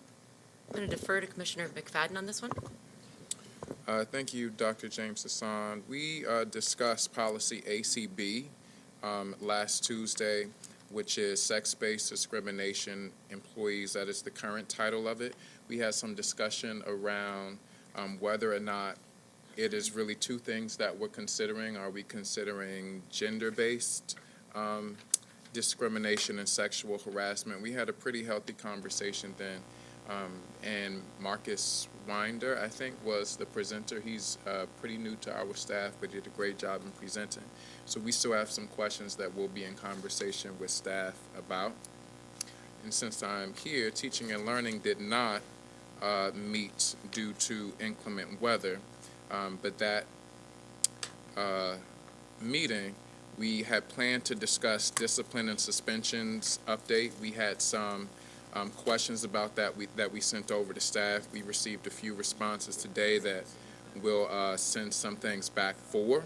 We also talked about the summer 2019 evaluation of our summer learning program. We didn't talk about it, but that was supposed to be on there. Procurement, we had some items that we discussed tonight with Pearson. And our next meeting is February 4th, where we will discuss the curriculum approval for social studies. I was hoping that we could at least see some of that prior to the meeting on Tuesday. So hopefully maybe we'll be able to get that before Friday. And attendance strategy update, and then policy KRA, which deals with early learning. Thank you, Commissioner McFadden. Would you like to give the notices of all of our upcoming meetings? No. And then there's that. Okay, so because you started us off, our upcoming teaching and learning meeting will be Tuesday, February the 4th at 3:30. We have an executive session Tuesday, February 11th, and that will start at 3 o'clock. And then we'll move into our public board meeting at 5 o'clock that day. Our operations committee meeting is Tuesday, February the 18th at 10:30 a.m. Our policy committee meeting is Tuesday, February the 18th at 3:30 p.m. And our parent and community advisory board meeting will be Thursday, February 20th at 6:30. Is there anything that anyone wants to add before we adjourn? I do want to, Commissioner. Sure. Vice Chair, Baltimore Day in Annapolis is this coming Monday. For those that are planning to support, it's on. Those of us that can't hear. Those of us that are planning to support Baltimore and Annapolis on Monday, that is this coming Monday. And also, I want us to keep Commissioner Lynn in our thoughts and prayers. He's suffering from the flu, which a lot of folks right now are this season. So keep your hands clean and eat right so that we can kind of avoid. Say it again. Go to Annapolis. The bus. Okay. Can I get a motion to adjourn? So, okay. Moved by Commissioner Brooks. Can I get a second? Second. Second by Commissioner McFadden. All in favor? That's 8 approved, 1 absent.